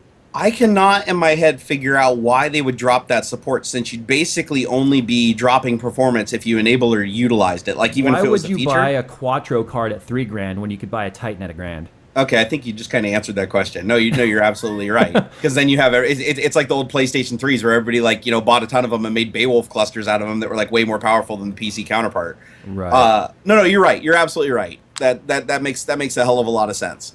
But it's just weird. They must have experienced a significant drop in sales on the Quattro line when the Titans dropped, for them to think that was any kind of a threat and to drop that the already existing feature. The argument when the Titan came out at the $1,000, because it was one of the most expensive NVIDIA cards that like the 8800 GTX Ultra that I had was like one of their most expensive cards they had made for gamers. It was over $700, right? Back in 2006, really kind of a big deal. And everyone was just losing their shit over that price. So when the $1,000 Titan launched on Kepler's Big Kepler, Mm-hmm. Everyone was like, what the fuck, $1,000, blah, blah, blah. But then it really kind of got around like, yeah, but guys, this is not just a gamer's card. This is also a direct compute and double precision card. And it did really well at it. And I think you're right to where it sort of undercut. Yeah. Because let's say you work in IT. Let's say you work in a editing studio, or you work in graphics design, Pixar. Let's just say Pixar, right? Let's say you're IT department at Pixar. You've got how many end user machines that have to be serviced, and you've got to deal with all of these rendering machines.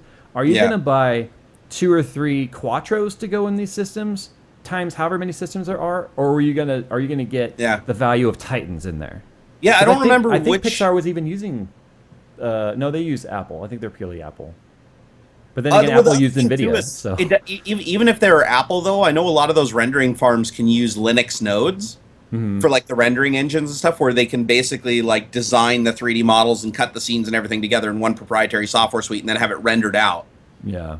Using Linux services and stuff like that. I know that they would probably go for the highest performance they could possibly get, regardless of the money involved. But you're right. If the Titan X is actually running right alongside the big boys for, a third the price, yeah, it makes no sense. Because I remember there was also, do you remember which NVIDIA card was made famous where you could basically just take and desolder one little resistor off the main board, and it basically made it the Quattro counterpart?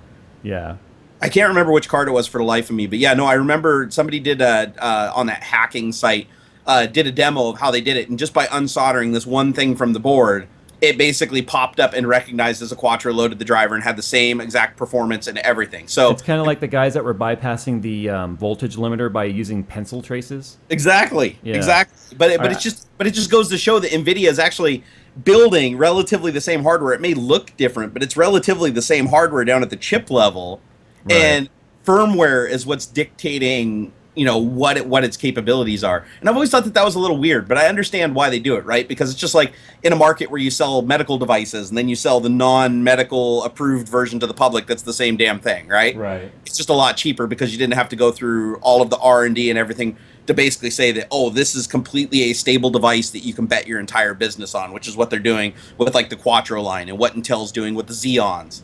And so forth versus everybody else. I gotta catch up on these comments, or we're gonna get way too behind on time. Yeah, just to give you a heads up, I think I got like 14 donations that came in like all at once, so I'll have to hit these after you're done with those. Okay, so Christopher Wolf says, been watching forever. I have a 66 Ti for the win. Is it worth upgrading to the 1070? My 660 is almost on par with the 970, minus the fact that it does not support DX12. The 660 is going to start really showing its age and its limitation on VRAM. So I would say if you have the money for a 1070, it's a good jump. But maybe wait until we see exactly what AMD has in store, because there are more Polaris cards that are going to be launched. AMD likes to start at the bottom and work their way up when it comes to their lineup, and Nvidia likes to start at the top and work their way down. So wait till those meet in the middle and then make a decision. Yeah, and don't worry too much about DirectX 12. Honestly, it's not catching on nearly as much as they thought they would. Justin Wilkinson says, thanks for all the great content, Jay and Jerry. This is my first time donating. Question, Jay, do you think a 1070 will bottleneck a 6600K? Absolutely not. Brian Lamore, thanks for the content. Keep up the good work. Thank you, sir. Jason Carr says, so you weren't specific. When are the custom non-reference TIs going to be released? I don't care about the lack of inventory. I don't work for those companies. I don't know. So I wouldn't be the person to ask. I don't know when they're launching those. I mean, technically they're already launched, but I don't know what availability is going to be. Daniel Renee, wow, 150 donation. That's crazy. He says, first time a trucker is seeing any of it live while sleeping. Wait, is he asleep right now? Are we in his dreams? Wow. Wake up, Daniel. Wake up. Keep up the great work. Buy lots of Starbucks on me. Thank you, sir. I could definitely use the Starbucks. Nice. Joe Mersado. Senpai, notice me. Really, Joe? He's the guy who does all my sleeving, by the way. Please do. I need to send 8-pin cables for Red Mist? LOL. You already sent 8-pin cables because Red Mist had an 8-pin plus 6-pin configuration. I'm pretty sure we could just use the 8-pins on that. And if you had red, I think the 8-pin had red, gray, and black in there. We'll just use the 8-pins. We're fine. Christopher Wolf, $10, says, I had a comment, Jerry, but you're both awesome. Wanted to make it at 15 apiece. I'm confused. 660 Ti for the win. Extreme 5 Max, or Extreme 6 Max, 4770K, 2 times solid, in raid. Want to upgrade? Oh, You know, Christopher Wolf sent me a donation too. That's why oh, he okay. was saying he was doing it a piece. Gotcha. So he did two. He did two over here. I see now. Okay. Yep.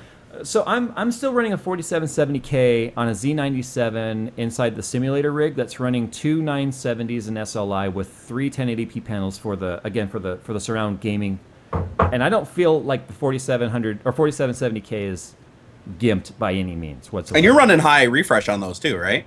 No, they're only 60 FPS. Oh, you're only doing 60 on the sim? Oh, come on, But Jay. with VSync on, the cards don't work very hard. It's those old Acer panels that I had when you came over the first time, and I had the three-way or the surround setup. Oh, I didn't know those were only 60s. Yeah, those were only 60s. Oh, okay. The only thing I would say maybe upgrade would probably be your graphics card. Jared Zarnikow. Oh, I think he's donated before because I always mess up his name. Hey guys, love you. Just wondering if cable management really affects temps, and if so, do either of you guys do a video on cable management? So there's always been the general consensus that having a ball of cables in your case would affect airflow, not necessarily pressure, but airflow. Mm-hmm. I haven't seen the video, but I believe Luke did a video completely debunking that, where they just like shoved as much crap as they could in a case to try and really block airflow, and it didn't make any difference. I haven't seen the video, so I would maybe suggest going over to Linus Tech Tips and watching that one. I remember seeing that video myself, and he did put like a crazy amount of stuff in that computer, and it didn't affect the temps. But again, I think this was more using the thermal throttling of the card and the card's ability to overcome it by increasing the fan speed and stuff like that, if I remember properly. So if you're in an overclocked situation, I don't know. What? So Hobbs will top. You guys, Eric Hobbs in chat there. He's the guy that kind of keeps track of the donation comments for me. I can't appreciate him more than I do keeping track of that. He quoted me in chat saying, "When you came over and we had the three-way." I didn't even catch that. How did I miss that? Freudian slip. Oh my god. I love Cat Weasel. I love Cat Weasel says, "Nice work, guys, from the UK. Barnacles is right. Jay, you should do a small portable 1080 PC." Do it. I already did. I did that full water-cooled ITX case. Do it again. Oh wait, that had a 1080 in it? Oh, with a 1080. I thought. No. We're talking 1080, baby. Well, all I would have to do is just take out the 970 and put in a 1080. You guys heard it. He said it's really easy, so I guess we can expect a video here pretty soon. Awesome. Oh yeah, because I crank videos out like that, sir. You do. I've seen you. You shoot videos and edit videos at least 10 times faster than I do because you're good at it. Yeah, whatever. Techno Crazy says, "What would you use to build a whole home game system?" Computer parts. Sorry. I wonder if he's asking about a VM based system like Linus did. Yeah. You know what? I kind of looked into the whole Unraid thing. That shit looked like it was fairly complicated to set up. From what I understand, and I had the conversation with Luke in Austin about that system, he said that was such a nightmare. He said it was like the worst undertaking in terms of just complication and frustration. Yeah, technically it works, but I think it's one of those things where it's like you would spend so much time troubleshooting. And then they ship it to CES for Intel to show, and it didn't even work when it got there. Yeah, so I would say something with shipping. I would say you're probably better off just building the individual systems. I don't think we're quite there yet where we have one mainframe sitting in the closet driving everything. It's possible, but I don't think now's the time to do it. Yeah. Unfocused Racing says, "Love the content. I'm looking at starting my own channel. What would you recommend for entry-level lighting for a basement with dark walls?" Dude, Amazon and some sort of a softbox kit like you see back here behind me. This kit was like $200. It came with 3 softboxes. Basically, it came with 2 softboxes and a hair light. And a hair light's one that would go like above your head. I don't use that. Softbox lighting, and then learn how to kind of bounce that light off the walls or distances to set it so you're not super white, stuff like that. Yeah, what you want to avoid though is don't get any lighting system that's like halogen or God, what's the other one I got that I made the mistake? Tungsten? Tungsten, thank you. Yeah. Don't get the tungsten stuff because the radiant heat that comes off so that you will die. Okay, a tungsten lamp or even a quartz lamp is like those shop lights, those yellow shop lights you'd see at Home Depot. I felt like a chick like down at the feed store, like under the red heat lamp. I thought you were like a girl. I'm like, that's weird. Hobbs quote me on that. I felt like a chick. Well, you can relate because you have boobs too. The other thing too is if you want the middle ground for something kind of cheap, go look at some of the Cowboy Studio stuff on Amazon. The CFL, based lighting. It's dirt cheap. I personally don't like CFL. I'm transitioning away from it just because of the toxic implications of accidentally breaking a bulb, and I'm clumsy and run into shit constantly. But if that's not a huge fear for you, the CFL stuff is dirt cheap. The lumens you get, the color temperature is decent if you get the right bulbs, and you can even make your own softbox if you want. There's a ton of tutorials on YouTube I was looking at where they were using like sheets and cardboard to make their own softboxes for CFL lighting, and you could probably put something together for like under $50. That's like badass. Yeah. Christopher Wolf says, thanks for doing great things. Jerry, put out more videos. He did like 4 last week. I did. Yeah, I think it was, well, yeah, if you don't count the giveaway video, I think it was 4. And then this week I've only put out 1. So, yeah, you know, I'm like the stock market up in this place. Yeah. I did shoot a video, though, finally, and didn't just publish it. It doesn't come out until next week. I actually did a video and put it in the can. It's like first time ever. It's this one here. I'll give you guys a little sneak peek. Yeah. It's the world's largest sex toy. Oh, now that's something else. What I said as you were doing that. That was just bad timing. That put an image in my mouth I did not want. Do not want. Don't worry. The internet took care of it for you. Do not want. That's going to be a meme on Twitter right after. I bet you the memes are already there. They work fast. Probably. They do. David Kirshner says, love the videos. Don't let the trolls get you down. They get you down a little bit, but then they only make you stronger is the way I feel. Nicholas Lopes says, first time donating. Love you guys. Anyway, I'm considering buying the Gigabyte Waterforce 1080. What do you think about it? It only has a 240 rad. Actually, it's a bigger rad than they normally come with. Wait, the Waterforce 1080 only comes with a 240 rad? That seems weird. No, most of the water-cooled cards like the hybrids come with a single 120, which has been more than enough to keep the card in the 40s. Are you seeing stuff already pop up? See in the chat. No, yeah, like the second that I saw myself licking the bullet on the feed, everybody's like, time to meme this, all in caps. Before they even heard us talk about it. Oh my god. Love the internet. EVGA and EK water blocks aren't friends anymore? That's weird. Yeah, I don't know. This is a weird release. Nvidia wants to drop anything above 3-way config without having to basically like DRM your card. Making their own cards and releasing them ahead of time. Or EK water blocks is like, we're not going to make blocks for any of the custom cards, which they've always kind of done. The 2-way SLI bridge, the high bandwidth bridge that Nvidia made, doesn't work with cards with water blocks. It's like, what is happening here? It's very weird. It's like nothing is compatible with anything right now. That's one of the reasons too why I'm like, do I want to put 1080s in Skunkworks or do I want to stick with what's working right now? No, and you'd think that they'd be all over this shit because it's like the 1080 price point for the performance is amazing. Like, absolutely amazing. So why the hell aren't the water block manufacturers jumping on board and being like, woo, these guys might have more money in their pocket to buy some water blocks and throw them on this shit? Yeah. But yeah. I don't really understand it. It seems like a really bad marketing move. But I don't know. They might all be mad at AMD, too, for like releasing their card ahead of schedule, the Founders Edition. Maybe they figured that so many people would buy the Founders Edition that like there'd be no market afterwards. I don't know. Charlie Barreltrop says, I'm upgrading my system to a SLI 1080. What do you think I'll be able to get for 2 280Xs, as in selling them? P.S. Buy yourself a coffee or something. I'm totally going to go get coffee at the end of this stream. I'm tired because we rode, Cookie Monkey and I rode on our bike 27 miles today at almost 100-degree weather because I'm training for that RAV Power video. And I'm not training at all. I haven't ridden my bike in like 3 days. Last night I ate Mexican. Nick asked me today, he's like, do you think Jerry's training? I'm like, no. I'm actually going to show up to your doorstep sweating.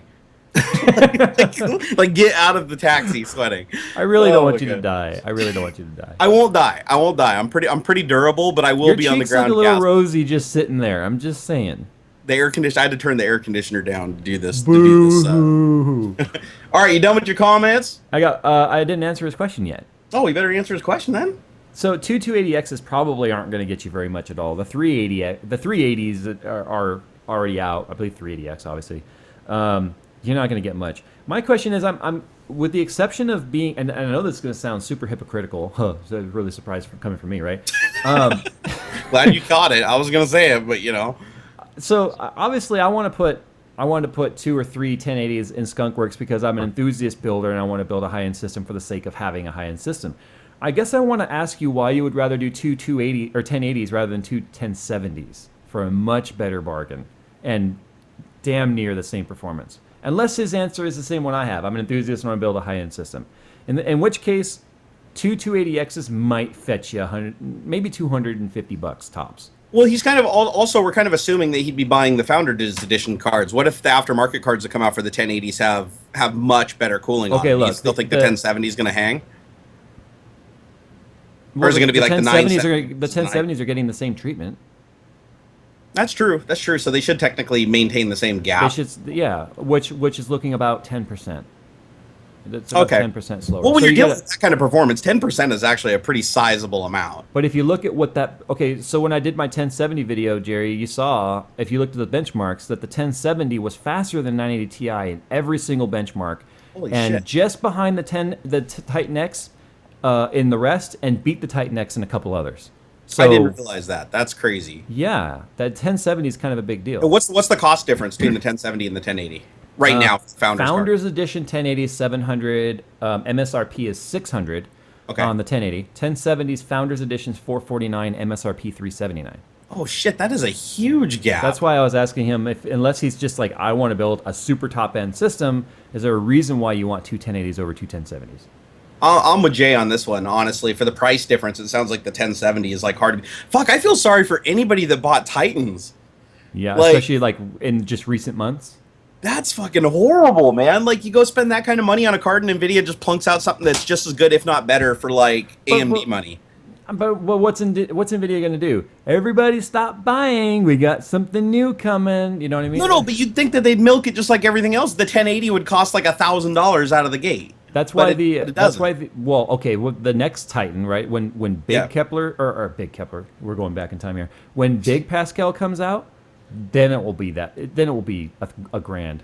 Okay, so you're still hopeful that Nvidia has plans to drop an even like a super enthusiast card. They always have. That's always been their model. I know, but they're doing weird shit now. That's the thing is they're kind of breaking the pattern, aren't they? Like creating their own card and releasing it for everybody else. I think the expectation though is that Big Pascal GP102 or whatever it's rumored to be called is going to be HBM2, high bandwidth memory, so stacked RAM.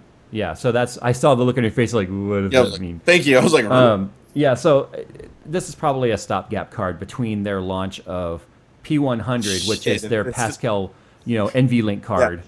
Well, if the 1080 is a stopgap, let's just say 1070, right? Because performance for cost. If the 1070 is the stopgap, then I have to see what the hell the enthusiast card is going to be, because it's got to be like something just completely insane. It's going to be like the card to completely take care of VR, take care of 4K. Finally. Yeah. Shit. That's awesome. More comment, I think, Christopher. I got one more there. Hobbs-Off, go ahead and cut it off there after Christopher Wolf. Let's see here. What kind of bike do you have? I've got a Trek Excalibur. Love the hard trail. Assume it's a mountain bike. I have a Trek Domani 4.5 with giant PSLR aero, carbon fiber aero wheels. It's totally a roadie. You have carbon fiber wheels on that thing? It's carbon fiber aero, so it's a two-piece wheel. It's a aluminum.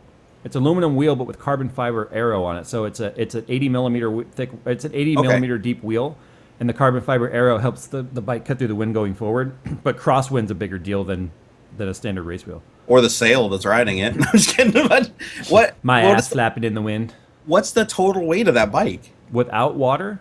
Without my saddlebag, water. Just the bike, frame, tires, everything. No water, no backpack, nothing.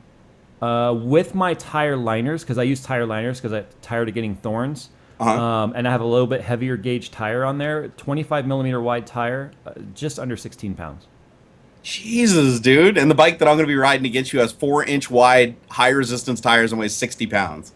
60? 60, yeah, because the battery alone is like 7 or 8 pounds. Yeah. And the tires on these things are massive. Like you're going to laugh when you see the bike, Jay, because it's like the tires are a lot wider than they look in the pictures. It literally looks like a tire. I've seen them. We have a bike shop here with them big old fat tires. Yeah. It just looks like a dirt bike, bike without a gas powered motor on it. You're like, holy crap. So the rolling resistance on it is pretty high. Yeah. It's going to be interesting too, because the tires have a lot of tread. They don't have a street variant fatty tire, so they have massive knobbies on them. Right. It'll be fun. We're gonna do that though. Jay and I. My bike could be lighter if I went with carbon fiber handlebars. Well, I have aluminum handlebars.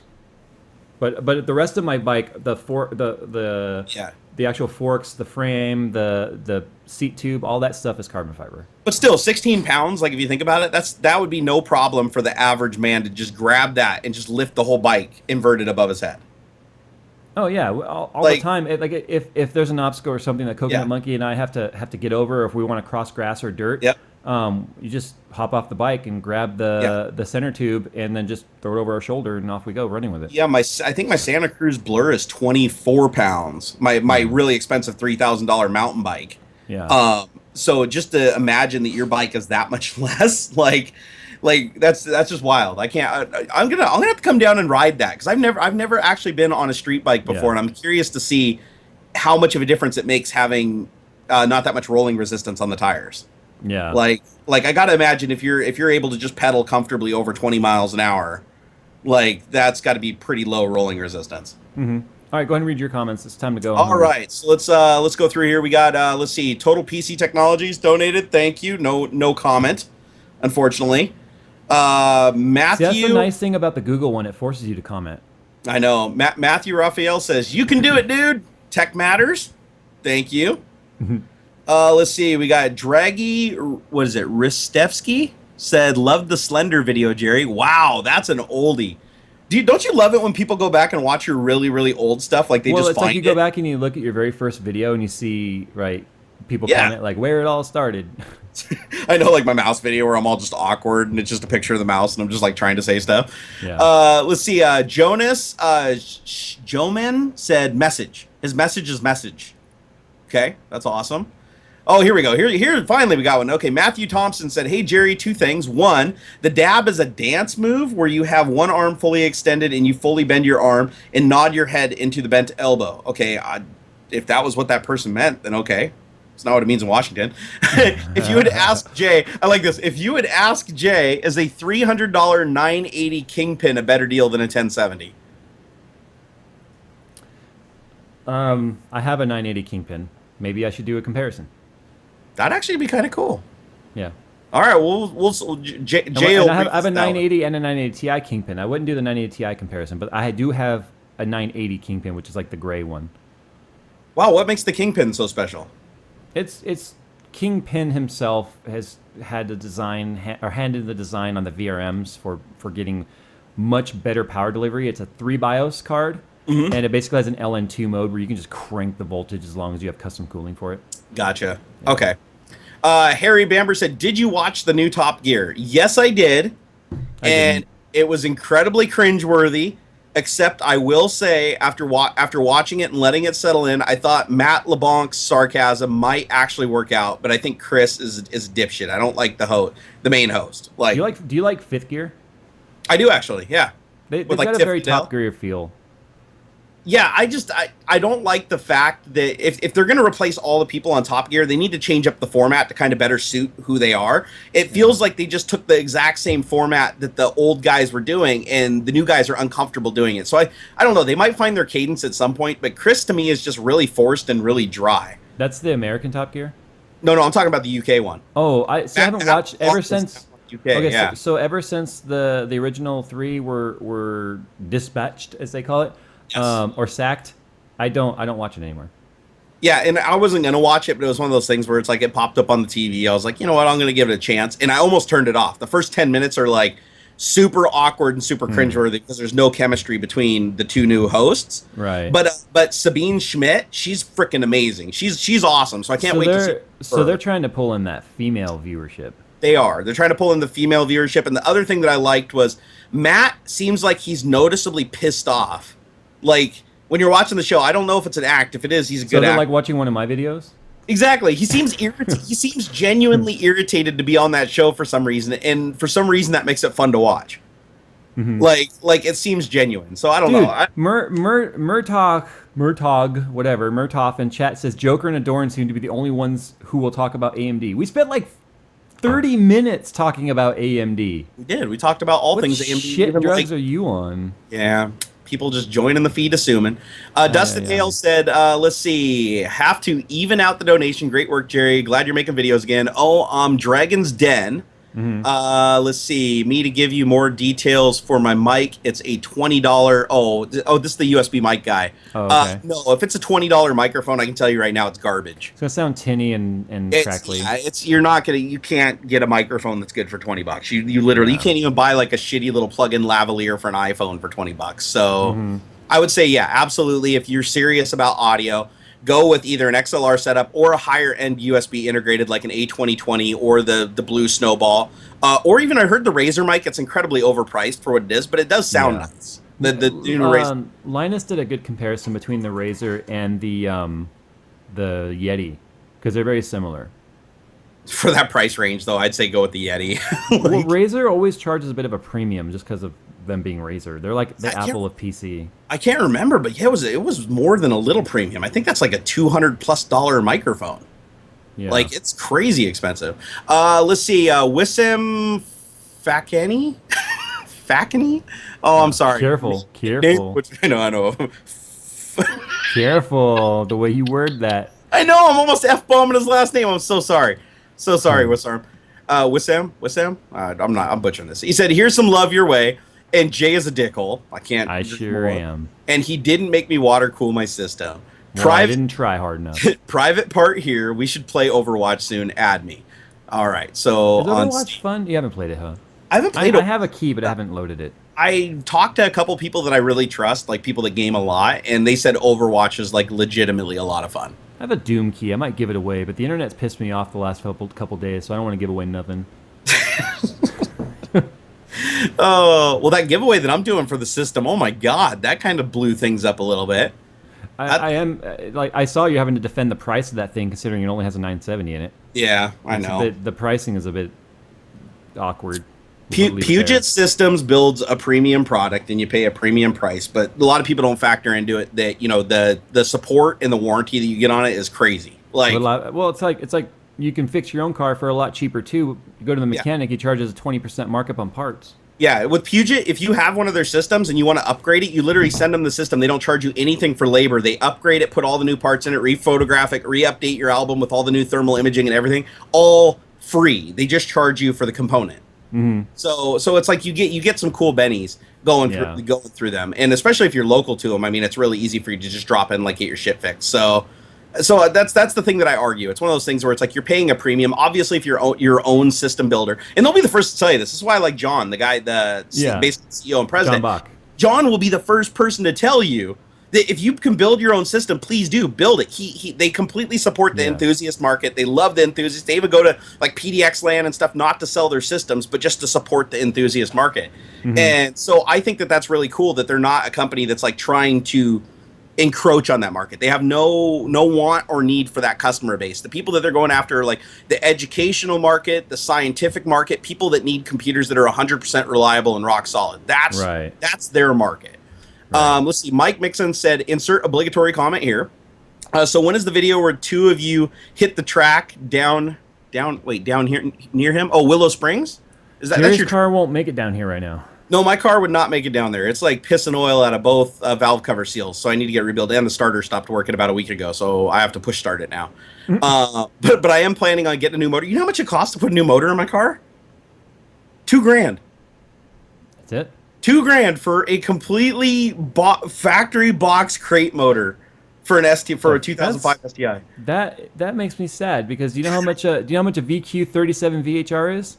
6,000 to 8,000, I'm guessing. Over 8,000. It's closer to 9. Jesus! No, it's ridiculous. Yeah, because I was talking to my mechanic, and I was like, should we rebuild the motor? And he's like, well, to rebuild the motor, it costs $2,500. To drop a whole nother crate motor in here, it's just $2,000 plus labor. I was like, good. Then you drop that crate motor in, and you build the shit out of yours on the side. That's actually a really good idea because there's nothing wrong with that motor other than it's just pissing oil out. It just needs to be rebuilt, and I could literally have it sleeved and everything. And then you go with more boost. Yeah, you guys think I should build I need to build a Jay Cars killer because I feel like Jay's Your car will already beat mine. Well, off the line. These are not fast. I mean, they're quick, but they're not fast. No, but you have a higher top speed than I do. Like, I guarantee you. So where are we going to really use that speed? Are we going to go out to the salt flats? Yes, I'm not taking my Z on the salt. You're all-wheel drive. Have at it. They run two-wheel drive cars on the salt. I'm not. Just varying degrees of ass wobble. I'm not. Let's see here. Let's go back. Let's see. Bob Gunderson said, any suggestion to improve airflow in a 900D case? Wait, I have a... Is it Antec? No, that's Corsair. Does Corsair make a 900D? Because I have an Antec. Do you remember that? Do you remember when you first came to visit me before I built Skunkworks? I had that big black Corsair case. Yes, that's the 900D. Oh, the massive one. Okay, he said the thing is, right behind the intake fans, like most cases, is drive cages. So Oh, okay. He said, I know Jay had some issues, and I just ordered it for my new build. Keep it up, guys. Love all that you do. Do you have any suggestions on how to get around the airflow issue that you just talked about? Well, if what Luke did at Linus Tech Tips really, obviously would matter or was true, which I don't have a reason to believe it wasn't, then it shouldn't really matter, right? If you just talked about shoving all that shit in the case didn't affect airflow, it doesn't sound like there's anything to worry about. That's the thing is, though, if I remember right in his video, like they weren't really testing whether it affected airflow. They were testing whether it affected the heat buildup of the components. So technically, the graphics cards could still speed up their fans. Mm-hmm. They could still do things like that and thermally throttle themselves. I don't think they were really testing the airflow. They didn't have like any equipment inside of the case to measure how air was moving through it. Yeah. So, and come on, we both have to agree that there's no way stuffing a bunch of steel wool in a pipe isn't going to affect air moving through it. You know what I mean? It's like, obviously airflow is going to be interrupted. There's going to be turbulence in the system that weren't there. Even Puget has shown me air moving through the system using an actual FLIR and showing the difference in just like one fan slowing down, affecting heat. So I think it was more to prove that it doesn't sound really like you just stability. flip-flopped there, sir. Little bit. All right, get through those comments. I want to go get dinner. All right, I'm sorry. Maxwell, what is it? Meyer Henry said, would an acrylic enclosure over a Hyper 212 Evo attached to a waterfall feature work as an evaporator cooler? Don't think so. I have no idea. It sounds like he's trying to make a homemade swamp cooler. Let's see what an Arctic enclosure over a Hyper. Get yourself a big ass fan and just put a wet towel behind it. There's your swamp cooler. No, I'll tell you what. I did watch a video last night of those guys that are taking the foam cases and making the air conditioners out of them. Mm-hmm. Like basically, you just take like a styrofoam like cooler for a camping trip. You cut a hole in the top, you put a fan blowing in, and then you put a piece of PVC pipe on the other side blowing out the top, and you fill it with ice from your freezer. Yeah. And in the video, they were like taking the little thermal imaging probe and stuff and put it on. It was blowing out air that was like 47, 50 degrees or whatever. It was actually really efficient at what it did, and the ice didn't melt for a long time. So you guys, if you need a redneck air conditioner, apparently that is the way to do it. All right, let's see. You just offended rednecks. I did a little bit. Can't do that. You have to appease everybody at the same time while offending nobody ever. Darwin Harms donated, didn't leave a message though. And then I got 3 more and then we're done. Let's see. Glenn Hill said, hey, Jerry, any tips for finding drivers for Windows 7? Computer updated to Windows 10 2 months ago. And since then, no matter what mouse I plug in, doesn't seem to work or even get recognized, not even in Device Manager. I want to play games. It stands like still can't think of any flexible or think of any more possible fixes. Okay, here's the problem is a mouse, all mice use a standard HID driver at the most basic level. So the fact that your mouse isn't working when you plugged it in, Windows 10 has the same basic HID mouse driver as Windows 7. So I'm starting to suspect that there's a problem. Maybe it's disabled in your BIOS. Maybe USB legacy support or something's disabled in your BIOS. I would go check that before I'd worry about the operating system because I can't think of a single driver that you wouldn't have loaded that would prevent the mouse from working. So the only thing I could suggest to you is open up Device Manager and go check under HID devices and see if any of the HID devices are basically aired out, and then go see what the error message is and just go look it up on Google or Bing or whatever and see what the common causes of that are, because I can't think of anything more low level than an HID device. Can you, Jay? I mean, that's like as low level as it gets. That's really low. It's really low. All right, let's see here. Donation from Michael Drum said, first time donating. Jay, is $500 a realistic budget for a hardline loop with dual 360 rads for 1 GPU and 1 CPU? I don't know. The GPU block alone is going to cost you about $100. Yeah, I spent $800 to cool my other system. It had 2 GPUs and the CPU, but I was running 2 radiators. So if you factor out the cost of 1 radiator and a little bit of smaller pump, I think you're still pushing over $500, honestly, to do it quality. The chat. What's going on? It is done blowed up. You bad, Jay. You bad, Jay. You hungry. So what do you think? $500? Do you think that's an unrealistic goal for water cooling a single GPU and a CPU, or can you buy an all-in-one loop that'll handle that? Oh, now I see what you're doing on stream, you dick. That's not all I'm doing. You can't buy a hardline tubing kit. You would have to. There's no that's right. No, you're right. He said hardline, so you have to buy the separate pump, the separate radiator or radiators. Wait, hold on. The mysterious gamer says, Jay, tomorrow is my birthday. Please shout me out. Only if you shout me out, because we share birthdays, sir. June 3rd for the win. Wait, I didn't even know it was your birthday. tomorrow. Really? Because you suck. Oh, I just gave him a fist bump. happy or birthday. Maybe I'll send you a donation. Christopher Wolf. Wow, he's getting around today. Yeah, Jerry, can you read this one? Yes, I can. And I now see the second one because it was attached to this one in my email box. He said, had to make it even again. I have about $1,200 for PC parts, solder, and nothing like playing on the computer, building them to help with the day-to-day. Bring back the bat knife. No. So he has $1,200 in PC parts. Let's see, solder and nothing like playing on the computer. I think he's just saying he likes to build computers. I don't blame him. Oh shit, he donated 3 times. Holy crap. I got like a whole email thread from this guy. Keep going. He said, okay. Here, no, this is the one I should have read in the first place. Okay, now it is equal. Love your videos, enjoy TechTalk. Love watching Jay go off on stupid comments. All right, and that wraps it up. I think we made it through all of our donation content. And thank you guys for the direct donations. I really appreciate that. I saw some people getting really mad, like, you didn't read my comment. Guys, you got to read the description. You got to read the description. Anything else you want to talk about? I think we're good, buddy. I'm actually going to go sell some my old STI tires to somebody. Whoa, no way. Yeah. What kind of tires are they? Actually, not tires, the wheels. They're Car guy refers to wheels as tires? Sorry, they're old, rare Axis Heroes. They have the hollow spokes on them, and I think they only weigh 18 pounds a piece for 18-inch wheels. They're massively light for what they are. But I can't put them on my car because they require me to camber it at -2 degrees, which makes my car look really, really horrible. Yeah, WRXs do not look good with negative camber. No, I do not like stance WR because that's a rally car, right? I mean, rally cars need to be jacked up, and I'm just now learning that after owning it for like 5 years. All right, wraps are up, sir. Let's do this. Yeah. Nothing else you want to talk about? Are you wait, do you have music playing right now, you dick? You do, don't you? I may not have that music playing for about 12 minutes. You're a cocksucker. This is what sucks about not knowing what Jay is doing over there. I've been reading all the comments. Well, not all of them. But I've been reading some of them as they scroll by, and they're like, oh my god, how many times has Jay done this and Jerry still doesn't notice? I don't notice, guys, because I don't hear it on my side. Here, let me unmute the stream so that I can see what the hell's going on here. Oh, you're like playing loud music, too. I'm trying to drown you out a little bit. Oh, well, anyways, guys, next week, videos coming on how to print the giant 50 cal shell that's obviously now a 72 millimeter. And I haven't decided yet, but I might do a video on this too. Rob Darth Tigger actually made me a lightsaber using the little itty bitty 3D printer I gave him. I mean, this whole thing was printed on that tiny little Ultimaker Mini. So, kind of cool to see big stuff printed on a small printer. Give me a grunt. Give me a loud grunt. I never get old. Never. All right, it's time to go. It's been fun, guys. I'm glad that we had about 2,500 people in here today. It was a good stream. It's a good stream. Yeah.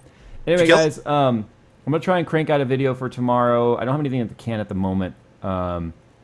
Real quick, everyone's asking me, like, where the hell is the MSI video that you teased?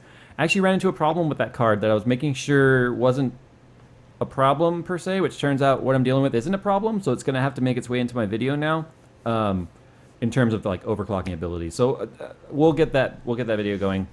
I don't know if it's gonna be out tomorrow, but anyway, tomorrow, like I said, is my birthday, so I'm gonna work the first part of the day, and then I'm going to the gym in the afternoon, and then I'm literally turning off the internet on my phone, and the internet's not going to exist to me tomorrow on my birthday. I'm not dealing with that. I might take the day off tomorrow too, just to celebrate your birthday. You should celebrate my birthday by literally pretending the internet doesn't exist. Make it like 1991 all over again, like pre-AOL. Today the internet existed, but make it like pre-being in everyone's home type of thing. No offense to all the supporters, but I'm not dealing with shit on my birthday. You shouldn't have to. You shouldn't have to, Jay. Shouldn't have to any day, but I digress. All right, I'm rolling the outro. Take it away.